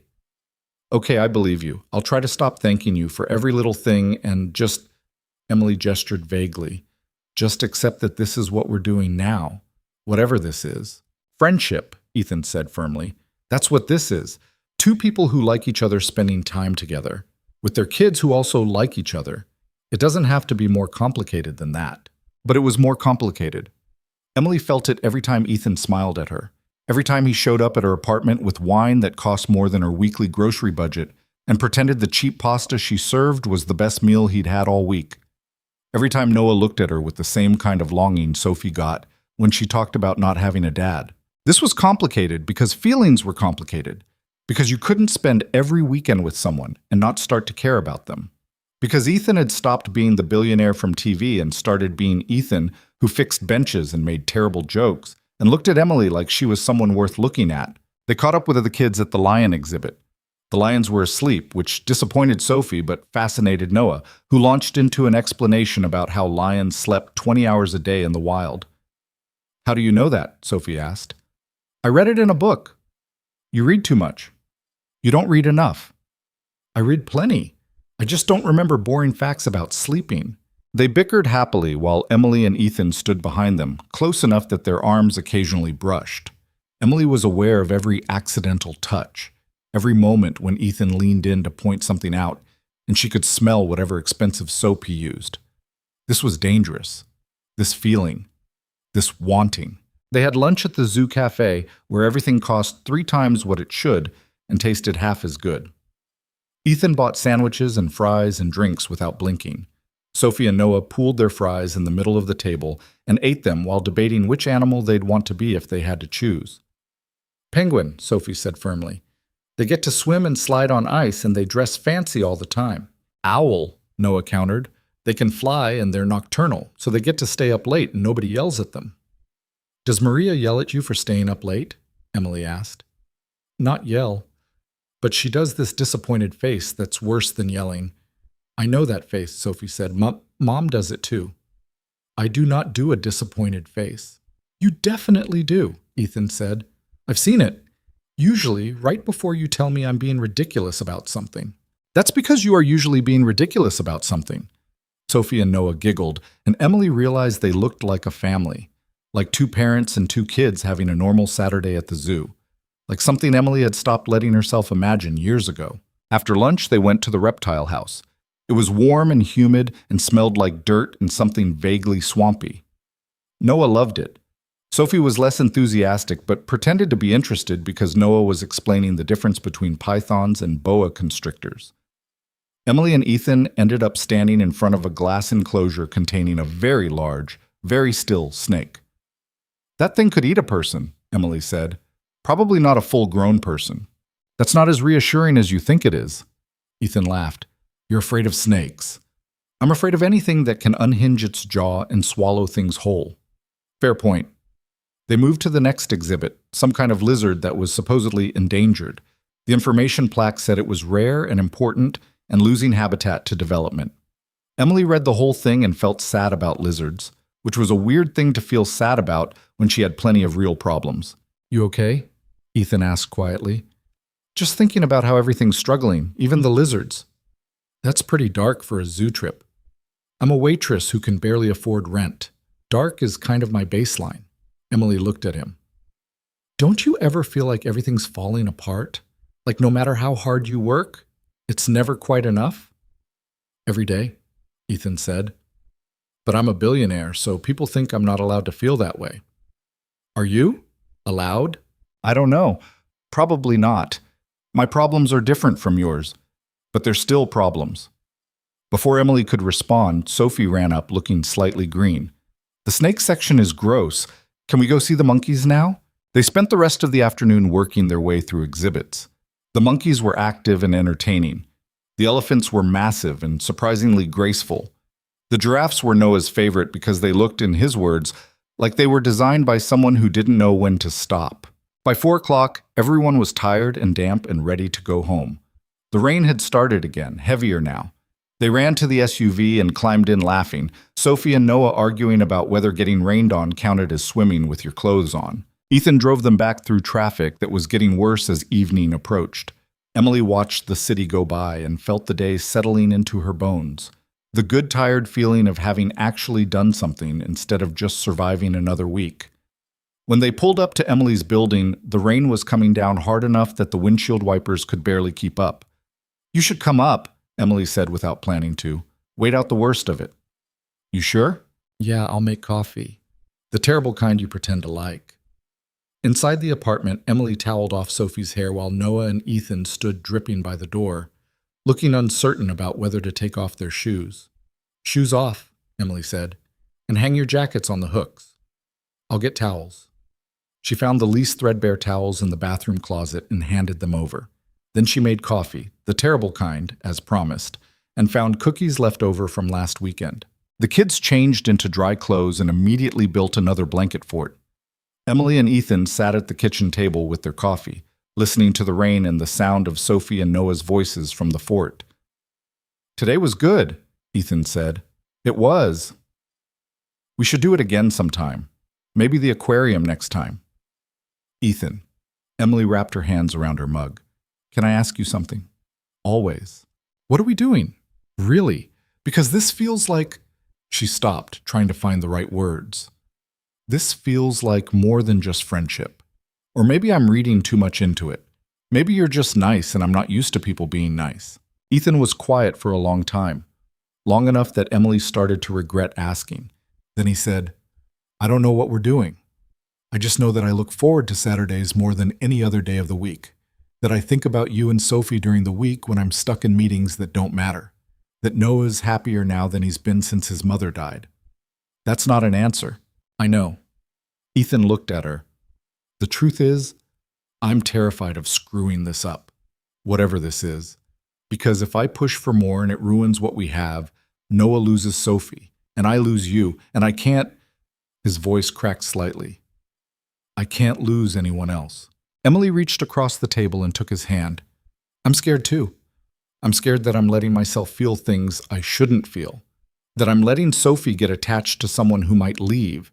That I'm being stupid for thinking this could work when we're from completely different worlds." "But you're thinking it anyway." "Yeah, I'm thinking it anyway." They sat like that, hands linked across the table, while the rain drummed on the roof, and the kids laughed in their fort, and the coffee got cold in their mugs. "I don't want to rush this," Ethan said finally. "I don't want to mess it up by moving too fast or expecting too much." "Me either. So maybe we just keep doing what we're doing, see where it goes." "Okay." Emily squeezed his hand. "But Ethan, if this is going somewhere, you need to be sure. Because Sophie's already attached to Noah, and to you. And if you decide we're too different or too complicated, it's not just me you're walking away from." "I know." Ethan's thumb moved against her palm, a small movement that sent warmth through Emily's whole body. "I'm not going to walk away. I'm terrible at a lot of things, but I keep my promises. And I'm promising you right now that I'm in this, whatever this becomes." Emily wanted to believe him, wanted to trust that this time would be different, that this time someone wouldn't leave when things got hard or inconvenient, or when they remembered that she was just a waitress in a tiny apartment with a daughter and too much baggage. "Okay," she said again. "We keep going, we see where it goes." Ethan smiled, and Emily saw something in his face that she hadn't seen before. Hope, maybe. Or possibility. The idea that broken people could find each other and build something that wasn't perfect but was real. From the living room, Sophie called out, "Mom, can Noah stay for dinner?" Emily looked at Ethan. "Can he?" "If you're offering." "I'm offering, but it's just spaghetti again. I'm not a very adventurous cook." "Spaghetti is perfect." So they had dinner, spaghetti with the sauce Emily had learned to make from her mother, garlic bread from the grocery store, salad that Sophie picked at but didn't eat, normal food in a normal kitchen with normal conversation about school and books, and whether penguins could survive in Chicago if they escaped from the zoo. After dinner, Ethan helped clean up again. They'd developed a system now. He washed, she dried, they talked about nothing important and everything important at the same time. "Maria's going to quit if I keep feeding Noah processed food," Ethan said, scrubbing a pot. "Tell her you're expanding his cultural horizons. To include chicken nuggets and spaghetti? Those are important cultural touchstones. Everyone should know the joy of cheap pasta." "You say cheap like it's a bad thing, isn't it?" "No. Cheap means accessible. Means you don't have to be rich to enjoy it. That's better than the expensive stuff."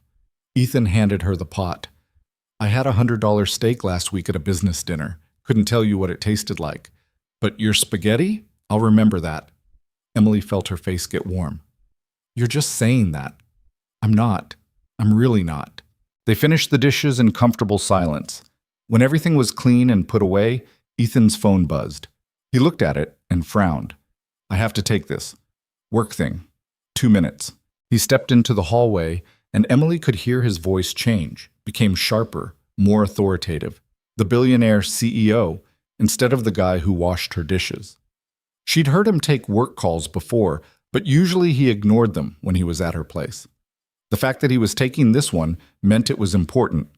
She was putting away the last of the silverware when she heard him say, "That's not acceptable.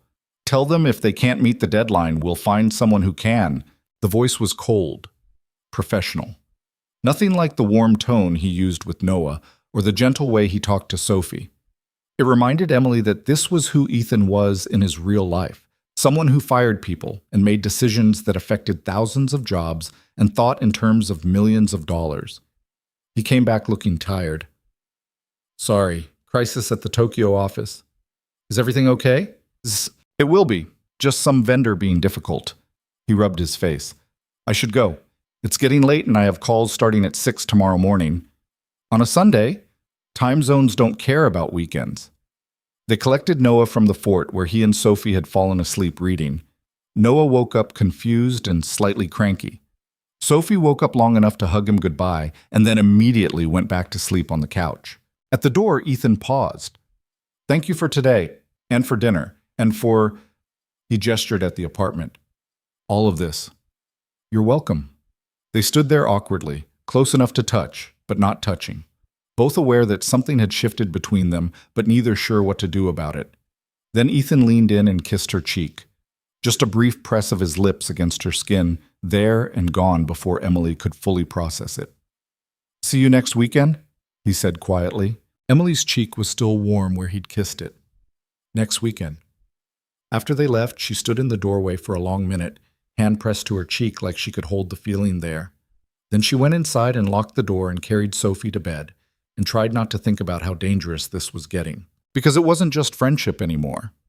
Maybe it never had been. Maybe from the moment Sophie had asked why Ethan's eyes looked sad, they'd been heading toward this, toward something more complicated and terrifying and potentially wonderful than either of them had planned. Emily got ready for bed and climbed under the covers and stared at the ceiling where the water stain was still there, still needing to be fixed, still reminding her of all the things in her life that were broken. But maybe broken things could be repaired. Maybe people who'd lost things could find new things worth keeping. Maybe a billionaire and a waitress could figure out how to exist in the same space without the money and the poverty mattering as much as the fact that they made each other laugh. Maybe. Emily closed her eyes and let herself hope.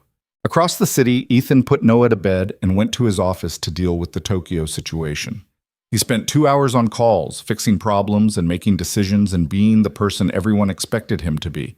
But his mind kept drifting back to Emily's kitchen, to the way she'd looked at him when he promised he wasn't going to walk away, to the warmth of her hand in his, to the smell of cheap spaghetti and dish soap and the sound of kids laughing in a blanket fort. He'd kissed her cheek. Hadn't planned it. Hadn't thought about it.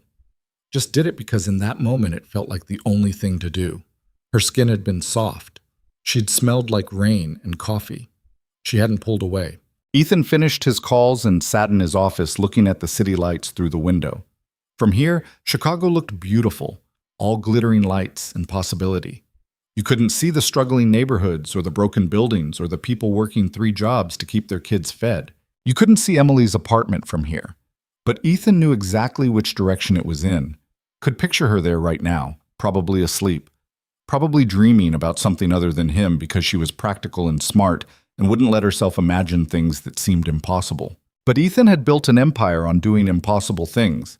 He'd turned a laptop and an idea into billions of dollars. He'd survived losing his wife and learned how to be a father, even when it felt like drowning.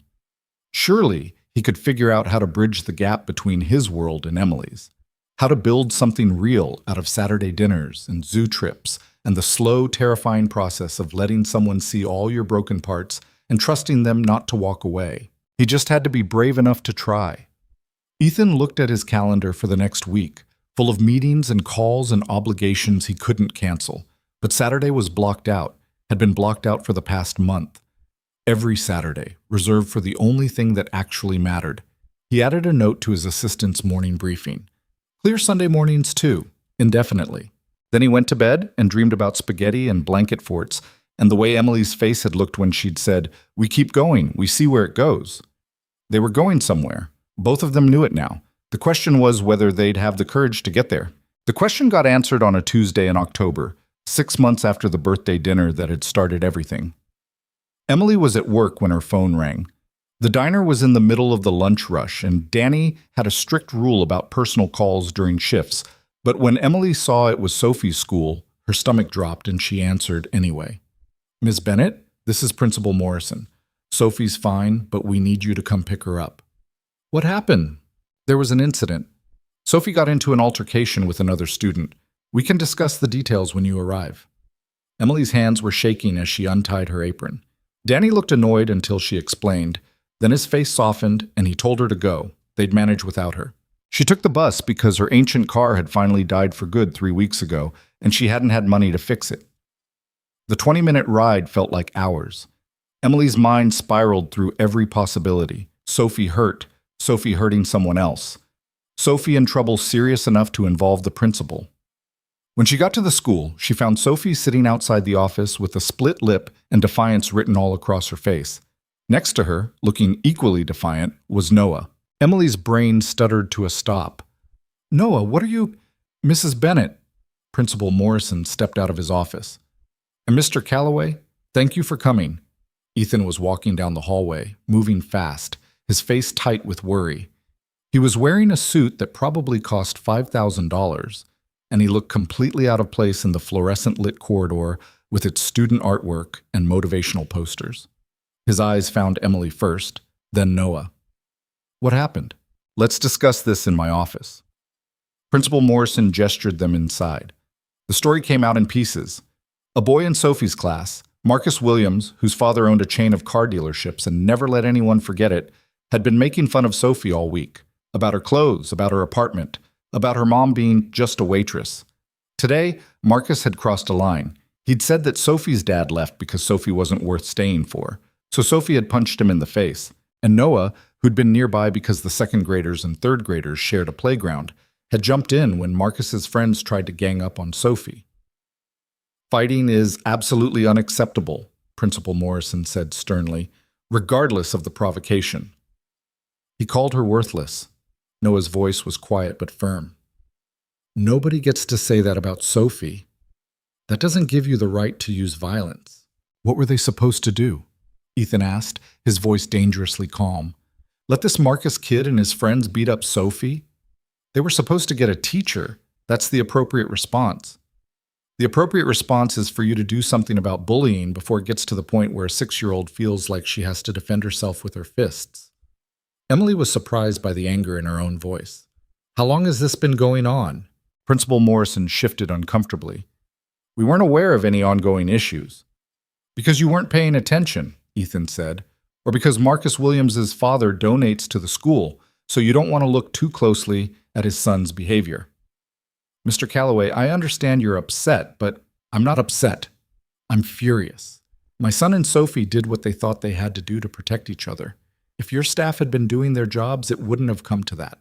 The meeting devolved from there. Principal Morrison insisted both kids would face a 3-day suspension. Ethan threatened to pull Noah from the school entirely and make sure everyone knew why. Emily sat quietly, overwhelmed by the whole situation. Finally, Morrison agreed to reduce it to 1 day of suspension if both families agreed to have the kids write apology letters to Marcus. "Absolutely not," Sophie said before Emily could respond.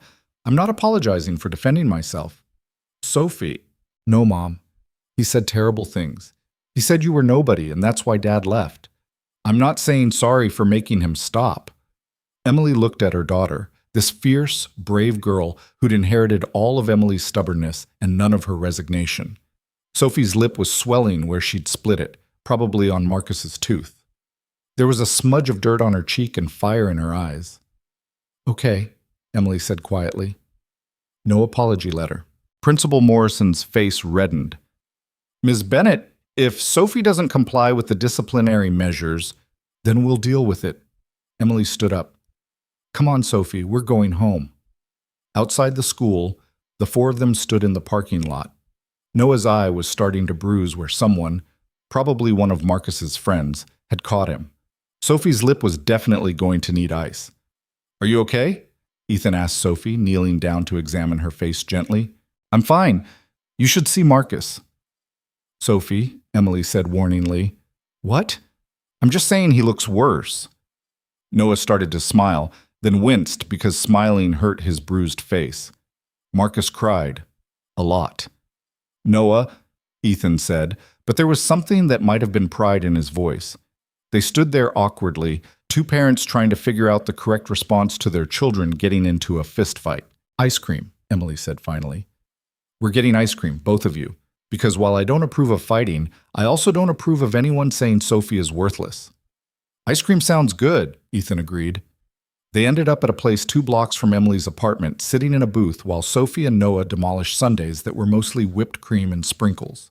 Emily and Ethan drank coffee and tried not to laugh at the kids' increasingly elaborate description of the fight. And then Noah came out of nowhere, Sophie said through a mouthful of ice cream. Nowhere. Like a ninja, Noah added. And Marcus's friend Tyler tried to grab me, but Noah pushed him and Tyler fell in the mud. It was awesome. Emily caught Ethan's eye across the table. He was trying to look stern, but failing. They both were. Because yes, fighting was wrong, and yes, they should be teaching better conflict resolution, but also there was something fundamentally satisfying about their kids standing up for each other. After the ice cream was gone and the adrenaline had faded, Sophie slumped against Emily's side, suddenly exhausted. Noah was in a similar state, leaning on Ethan with his eyes half closed. We should get them home, Emily said. Come to our place, Ethan said.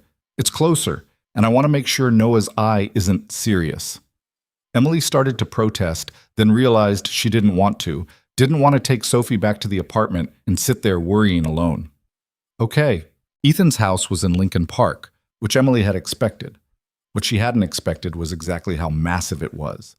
The SUV pulled through gates that opened automatically, up a driveway that was longer than Emily's entire block, and stopped in front of a house that looked like it belonged in a magazine about places normal people would never go.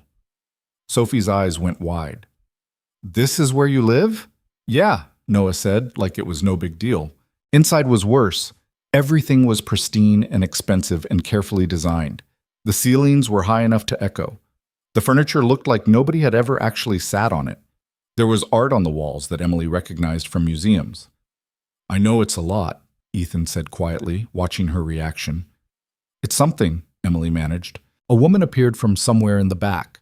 Maria, the nanny Emily had heard about but never met. She took one look at Noah's face and started speaking rapid Spanish, checking his eye with gentle efficiency. I'm fine, Maria, Noah said. You should see the other guy. Maria looked at Ethan with an expression that clearly said, we need to talk about this later. But she didn't say anything in front of Emily and Sophie. Let me show you around, Ethan said. The tour was surreal. Emily saw Noah's room, which was bigger than her entire apartment, and filled with toys that looked barely touched. She saw the kitchen with its professional-grade appliances and marble countertops. She saw the library, the game room, the home theater. You have a pool, Sophie said, staring out the back windows. Want to see it? Noah asked. The kids disappeared outside, and Emily found herself alone with Ethan in a living room that probably cost more than she'd earn in her lifetime. This is your real life, she said quietly. What? This. Emily gestured at everything. The house, the staff, the gates. This is who you actually are. And my apartment with the broken radiator and the water stain, that's who I actually am. And I don't know how to make those two things fit together. Ethan was quiet for a moment. Then he said, Come here. I want to show you something.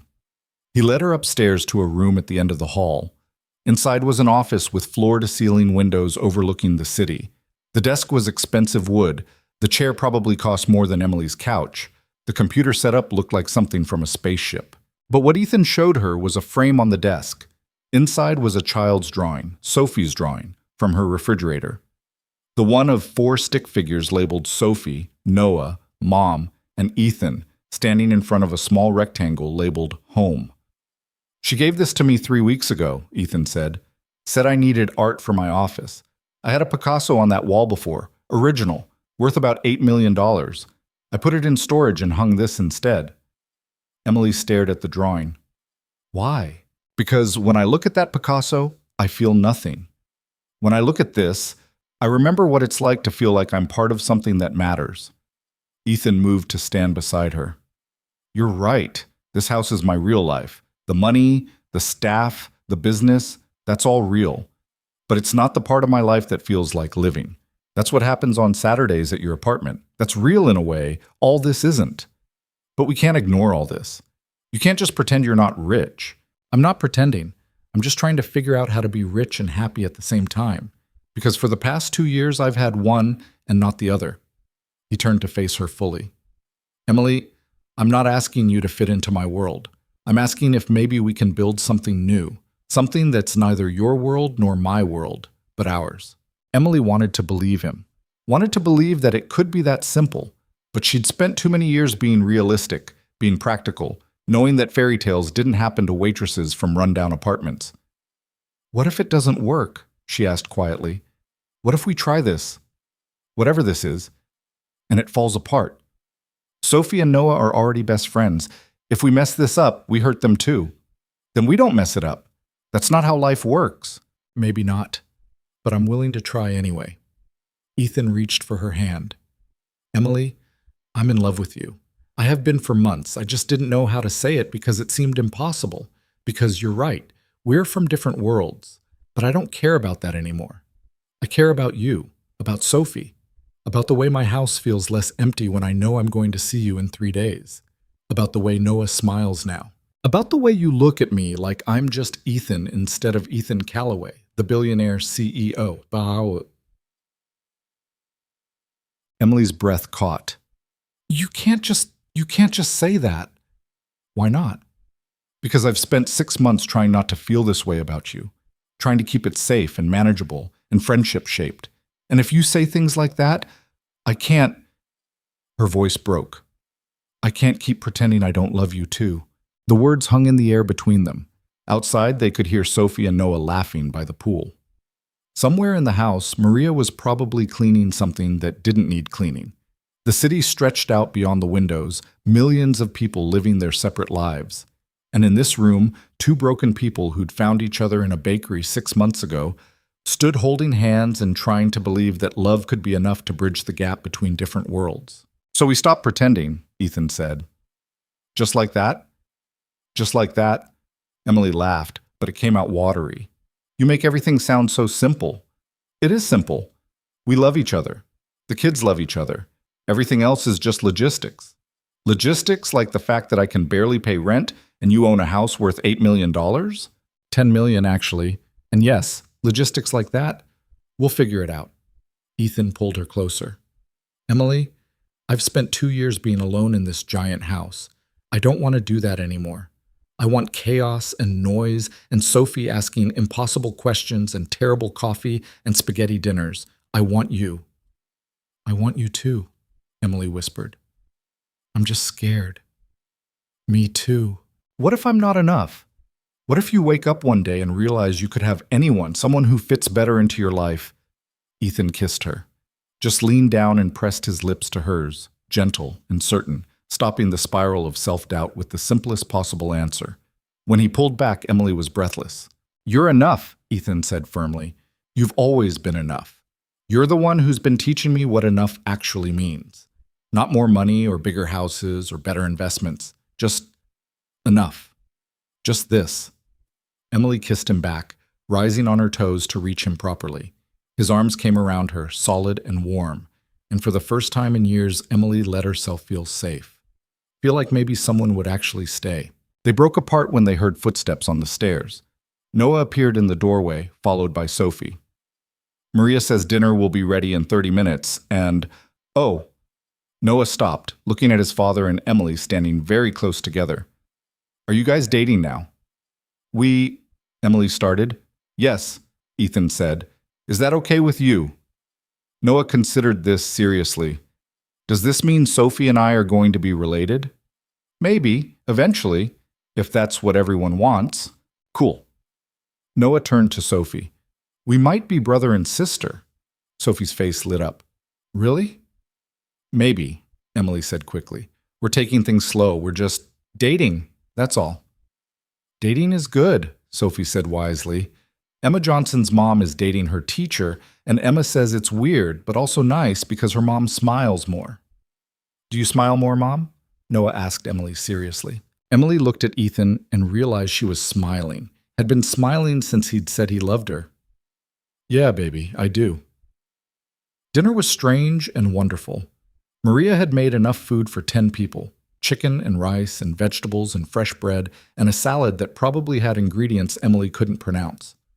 They ate at the enormous dining table that Ethan said he never used. The four of them clustered at one end because sitting at opposite ends felt ridiculous. Sophie kept looking around like she couldn't quite believe where she was. Noah kept looking at his father like he couldn't quite believe Ethan was actually here for dinner instead of working. Emily kept looking at Ethan and trying to process that this was real, this was happening. This impossible thing was somehow becoming possible. After dinner, the kids wanted to watch a movie in the home theater. They settled on something animated that Emily had seen 40 times and Ethan had never seen. They sat in seats that were more comfortable than Emily's bed, in a room designed for watching movies, with surround sound and a screen that made Sophie gasp. Halfway through, both kids fell asleep. The fight had taken more out of them than they'd admitted. Noah was curled up in his seat, and Sophie had her head on Emily's lap. We should get them to bed, Emily whispered. Ethan carried Noah upstairs, and Emily carried Sophie, following him to Noah's room. They tucked both kids into Noah's massive bed without really discussing it, Sophie in her school clothes and Noah in his, both of them too tired to wake up for pajamas. Sophie can sleep in the guest room, Ethan whispered. She'll be scared if she wakes up alone somewhere new. Emily smoothed Sophie's hair back. They're fine here together. They stood in the doorway watching the kids sleep, and Emily felt something settle in her chest. This looked right, felt right. Two kids who loved each other enough to get into fistfights on each other's behalf, sleeping side by side like they'd been siblings all along. Downstairs, Emily texted her neighbor, Mrs. Rodriguez, to let her know Sophie wouldn't be home tonight. Then she looked at Ethan and said, I should probably go. Stay. Ethan, just to sleep. I just don't want you to leave yet. He looked vulnerable in a way Emily had rarely seen. Please. So she stayed. Ethan found her a t-shirt to sleep in, one of his, soft from washing, that hung almost to her knees. She brushed her teeth with a spare toothbrush still in its package. She looked at herself in the bathroom mirror and tried to recognize the woman staring back, the one who was spending the night at a billionaire's house, the one who'd admitted she was in love. The guest room Ethan showed her to was bigger than her living room. The bed was enormous and perfect, with sheets that probably cost more than Emily's weekly paycheck. There's water on the nightstand, Ethan said awkwardly, and the bathroom through there has everything you might need. And if you need anything else, my room is just... He stopped. I'm rambling. You are. I'm nervous. Why? Because you're here, in my house. And I don't want to do anything that makes you regret staying. Emily crossed the space between them and kissed him softly. I don't regret it. I'm scared and confused, and this is all completely insane, but I don't regret it. Ethan kissed her back, deeper this time, his hands gentle on her waist. When they broke apart, Emily's heart was racing. Good night, Emily. Good night. She lay in the expensive bed in the enormous room and stared at the ceiling. No water stain here, just perfect white paint and crown molding and the kind of silence that came from quality construction and distance from neighbors. Emily missed her apartment, missed the familiar creaks and the radiator's angry noises and the sound of Sophie breathing in the next room. But she didn't miss being alone, didn't miss the exhaustion of carrying everything by herself. Maybe that was what love meant. Not fixing everything or making problems disappear, but having someone to carry things with you. Someone who saw your broken parts and stayed anyway.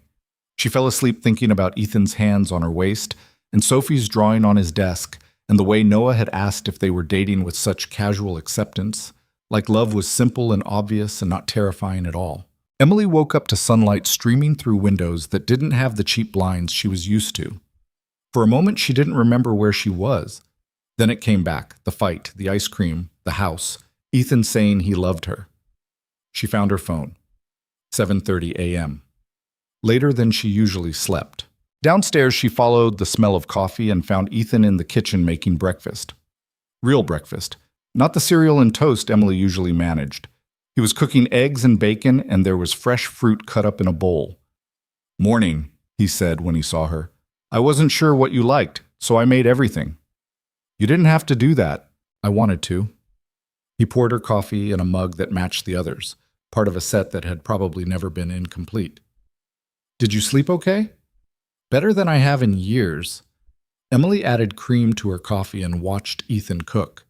He moved around the kitchen with the same competence he'd shown fixing the bench. "You're good at this." "The cooking thing. I used to cook all the time. Before Catherine died.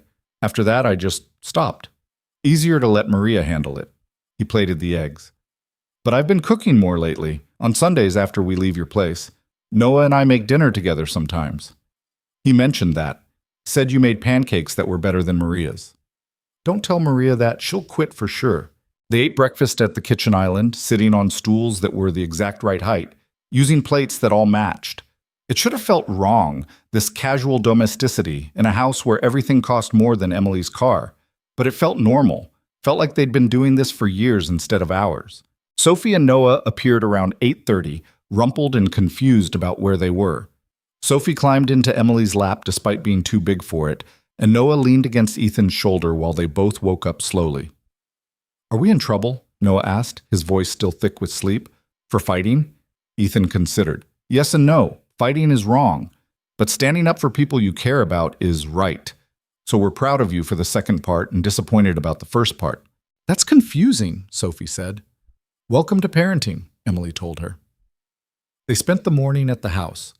Sophie and Noah swam in the pool while Emily and Ethan sat on the patio and talked about logistics. About what dating meant when you lived in different tax brackets. About how to navigate school and schedules, and the fact that Sophie had a one-day suspension to serve. "She can stay here tomorrow," Ethan offered. "If you have to work, Maria can watch both kids." "I can't ask you to..." "You're not asking, I'm offering." Ethan took her hand. "Emily, this is going to take some getting used to. Me having resources you don't. Me being able to offer help that feels like too much. But if we're doing this, really doing this, you have to let me help sometimes." "It's hard, accepting help." "I know, but I'm not helping because I think you can't manage. I'm helping because I want to make your life easier, because I love you, and that's what people who love each other do." Emily squeezed his hand. "Okay, Sophie can stay here tomorrow, but I'm coming over after work to pick her up." "Deal." That afternoon, Ethan drove them home. The contrast between his house and Emily's apartment was stark in the daylight. But Ethan came inside without hesitating, helped Emily make grilled cheese for lunch, sat on the worn couch like it was exactly where he wanted to be. "I should go," he said eventually. "Calls this afternoon. But dinner this week? All of us?" "We do dinner every Saturday." "I know, but I don't want to wait until Saturday." Ethan kissed her, quick and sweet. "Tuesday? Wednesday?" "Wednesday works." After he left, Sophie looked at Emily with knowing eyes. "You love him. Is that okay?" "It's okay. He loves you too, I can tell." Sophie flopped on the couch. "Are we going to move into his big house?" "I don't know, baby. We're taking things slow. His house has a pool. Our apartment has character." "Character doesn't have a diving board." Emily pulled Sophie close and laughed. "We'll figure it out. All of it. Together." The next 6 months were messy and complicated and nothing like Emily had imagined.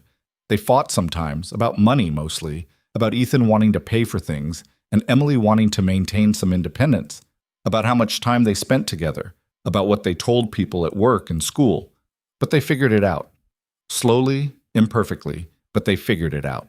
Ethan started spending more time at Emily's apartment, learning to love the radiator's noise and the way sound carried through thin walls. Emily started spending more time at Ethan's house, learning to accept that some problems could be solved with money, and that didn't make her weak. Sophie and Noah became inseparable. School let them attend together despite the age difference when Ethan made a generous donation to create a mentorship program. Nobody mentioned that the donation was contingent on Sophie and Noah being paired together. 8 months after the zoo trip, Ethan asked Emily to marry him. Not with a dramatic proposal or an expensive ring, just sitting on the bench he'd fixed in her courtyard, watching Sophie and Noah chase each other around the concrete square. "Marry me," he said simply. Emily looked at him. Just like that? Just like that? That's not very romantic. I'll do better if you want. Get down on one knee. Hire a string quartet. Spell it out in roses. Whatever you need. Emily thought about it. Thought about the past 8 months of learning to accept help and let someone in and believe that love could be enough. Thought about Sophie and Noah and the family they'd accidentally built out of chocolate cake and broken benches and the kind of courage it took to keep showing up. Yes, she said. Yes? Yes, I'll marry you. No string quartet needed. Ethan kissed her there on the bench in the courtyard behind the building with the broken gutter, and Emily felt like she was exactly where she was supposed to be. They got married 6 months later in a small ceremony that was nothing like either of them had imagined. Not in a church or a fancy venue, but in Mrs. Harper's bakery on a Sunday when it was closed to the public. The same bakery where Ethan and Sophie had met, where a $5 bill had started everything. Mrs. Harper made the cake, chocolate with pink flowers, just like the one from Emily's 30th birthday. Sophie walked down the short aisle holding Noah's hand, both of them taking their role as best kids very seriously. Karen was there crying despite having told Emily repeatedly that this was insane. Maria came and brought tissues. A handful of close friends. Nothing elaborate. Ethan wore a suit that probably cost a fortune, but looked exactly like every other suit to Emily. Emily wore a dress from a consignment shop that Sophie had helped pick out. They said vows they'd written themselves, promising to love each other through the hard parts, and the confusing parts, and the parts where different worlds collided. When Ethan was told to kiss his bride, he did it while Sophie and Noah cheered and Mrs. Harper wiped her eyes, and everyone laughed at how perfectly imperfect it all was. The reception was at Ethan's house, their house now, though Emily still couldn't quite think of it that way. Maria had cooked enough food to feed 50 people, even though there were only 20 guests. They ate and danced, and Sophie gave a speech about how her mom smiled different now, the happy kind instead of the pretend kind. Late that night, after the guests had left and the kids had fallen asleep in Noah's room, their room now, redecorated to fit both of them, Emily and Ethan stood in the kitchen cleaning up. "We did it," Emily said, drying a champagne flute that probably cost more than her wedding dress. "We did." "I'm terrified." "Me too." "What if we mess this up?" Ethan set down the dish he was washing and turned to face her fully. "Then we mess it up together, and we figure it out, and we keep going." He took the towel from her hands. "Emily, I'm not expecting perfect. I'm expecting real, and real is messy and complicated, and sometimes it doesn't work the way you planned." "That's very wise." "I've been practicing." He pulled her close. "I love you. Sophie and I and Noah, we're a family now. Whatever comes, we face it together." Emily rested her head against his chest and listened to his heartbeat. "Together," she repeated. 2 years later, Emily graduated from nursing school. Ethan had insisted on paying the tuition, and after months of arguing, Emily had finally accepted. She'd worked part-time at the diner while studying, refusing to give up all her independence even when Ethan pointed out she didn't need to work anymore. Sophie and Noah were there at her graduation, holding a banner they'd made that said, "Mom the Nurse," in letters that were only slightly crooked. Ethan sat next to them, looking prouder than Emily had ever seen him. She'd done it. Finished what she'd started 8 years ago, before Sophie's father left and everything fell apart. Proved to herself that she could build something new even when the old plans had failed. After the ceremony, they went to the diner where Emily had worked for years. Danny had retired and sold the place, but the new owner had kept the menu the same. They sat in the booth where Emily used to take her breaks and ordered coffee and pie. "To new beginnings," Ethan said, raising his coffee mug. "To finishing what you start," Emily countered. "To family," Sophie added. "To family," Noah agreed. They clinked mugs and ate pie, and Emily looked around the table at these 3 people who'd become her whole world. Not because they were perfect, not because everything had worked out smoothly, but because they'd all chosen to keep showing up, even when it was hard, even when it didn't make sense. That night, tucking Sophie into bed, Sophie, who was 9 now and getting too old for tucking in but still asked for it anyway, Emily thought about the woman she'd been 2 years ago, tired and struggling and convinced that she had to do everything alone because no one else would stay. She'd been wrong. Not about the struggling, that part had been real, but about being alone, about having to carry everything herself, about thinking that asking for help made her weak, Strength wasn't doing everything alone. Strength was letting people in, was accepting that you didn't have all the answers, was admitting you needed help and trusting someone enough to accept it. "Mom?" Sophie said sleepily. "Yeah, baby? I'm glad you married Ethan." "Me too. And I'm glad Noah's my brother now." Ethan had officially adopted Sophie 6 months after the wedding. The paperwork had taken forever, but the day the judge signed the final documents, Ethan had cried. Sophie had a father now, not the one who'd left, but the one who'd stayed. "Me too," Emily said again. She kissed Sophie's forehead and turned off the light, leaving the door cracked the way Sophie liked it. In the hallway, she found Ethan waiting, leaning against the wall with that smile that still made her stomach flip. "Noah's asleep," he said. Finally. He wanted to read just one more chapter. Just one more is never just one more with him. "I know. I'm a terrible enforcer of bedtimes." They walked to their bedroom, the master suite that Emily had redecorated to feel less like a hotel and more like a home. She'd added photos and thrown blankets and the quilt her mother had made, the one with stars and moons that used to live on the couch in the apartment. "Are you happy?" Ethan asked, pulling her close. Emily thought about it, really thought about it. She had a job she'd worked hard for, a family she loved, a house that was slowly starting to feel like hers instead of just Ethan's. She had Sophie and Noah fighting over the bathroom in the mornings. She had Sunday dinners that were chaotic and loud. She had a husband who still washed dishes and fixed things and looked at her like she was valuable. "Yes," she said, "I'm happy." "Are you?" "Happier than I thought was possible." Ethan kissed her softly. "Thank you." "For what?" "For saying yes. To all of it. To the zoo trip and the dinners and the marriage and this whole messy, complicated life we've built. Thank you for asking, for seeing me, for being brave enough to walk into that bakery and let Sophie ask you impossible questions." They stood like that for a long moment, holding each other in the quiet house that used to echo with loneliness but now hummed with life. Because that's what they'd built, Emily realized. Not a perfect life. Not a life without problems or struggles or moments of doubt, but a life full of people who chose each other every day, who showed up when things got hard, who believed that love was worth the risk of getting hurt. Years later, when Sophie graduated from college, she told a story during her speech. The story of a little girl with $5 and a birthday cake and a question about sad eyes. The story of her mother who'd learned to accept help. The story of the billionaire who'd learned that money couldn't buy the things that actually mattered. People ask me sometimes about growing up with a father who had more money than we could spend in 10 lifetimes, Sophie said, standing at the podium in her graduation gown. They think that's what made my childhood special. But it wasn't the money. It was the fact that he showed up, that he kept showing up week after week, even when it would have been easier to stay in his own world. From the audience, Emily watched her daughter speak and felt Ethan's hand find hers in the dark. "My mom taught me that being poor doesn't mean being weak," Sophie continued, "that asking for help is brave, not shameful, that you can build a life worth living even when you start with almost nothing. And my dad, both of my dads actually, but the one who stayed, he taught me that having everything means nothing if you're alone." Noah was crying openly now, sitting next to Ethan. He'd graduated the year before and was working at Ethan's company, learning the business from the bottom up because that's how Ethan had insisted it happen. "The best thing anyone ever gave me wasn't money or opportunities or a house with a pool," Sophie said. "It was the belief that I was worth showing up for, that I was valuable just as I was, that love wasn't about fixing people or saving them, but about standing next to them while they figured out how to save themselves."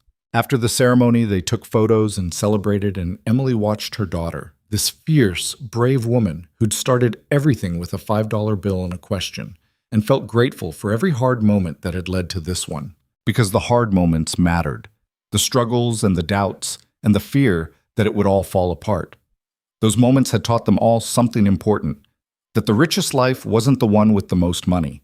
It was the one with the most love, the most laughter, the most moments where you looked around and realized you were exactly where you were supposed to be. That night, back at home, Emily found Ethan in his office staring at Sophie's old drawing, the one from second grade with the 4 stick figures and the small rectangle labeled home. "She's grown up so fast," Ethan said quietly. "They both have. I keep thinking about that day in the bakery. If I'd walked past without stopping, If Sophie hadn't asked about my eyes, if you'd said no to that first dinner. He turned to look at Emily. We almost missed this. All of it. But we didn't. Emily wrapped her arms around him from behind. We were brave enough to try. Both of us. Even when it seemed impossible. Best decision I ever made. Same. They stood like that, looking at a child's drawing that was worth more than any Picasso, and Emily thought about how far they'd all come. From a bakery in March, to a house in June, to a life that was messy and complicated and more valuable than all the money in the world. Because at the end of the day, that's what mattered. Not the big house or the successful company or the nursing degree or any of the things that looked impressive on paper. What mattered was showing up, was choosing to be brave even when you were terrified, was believing that love was worth the risk. What mattered was the moment when a 6-year-old girl asked a billionaire why his eyes looked sad. And instead of walking away, he'd answered honestly.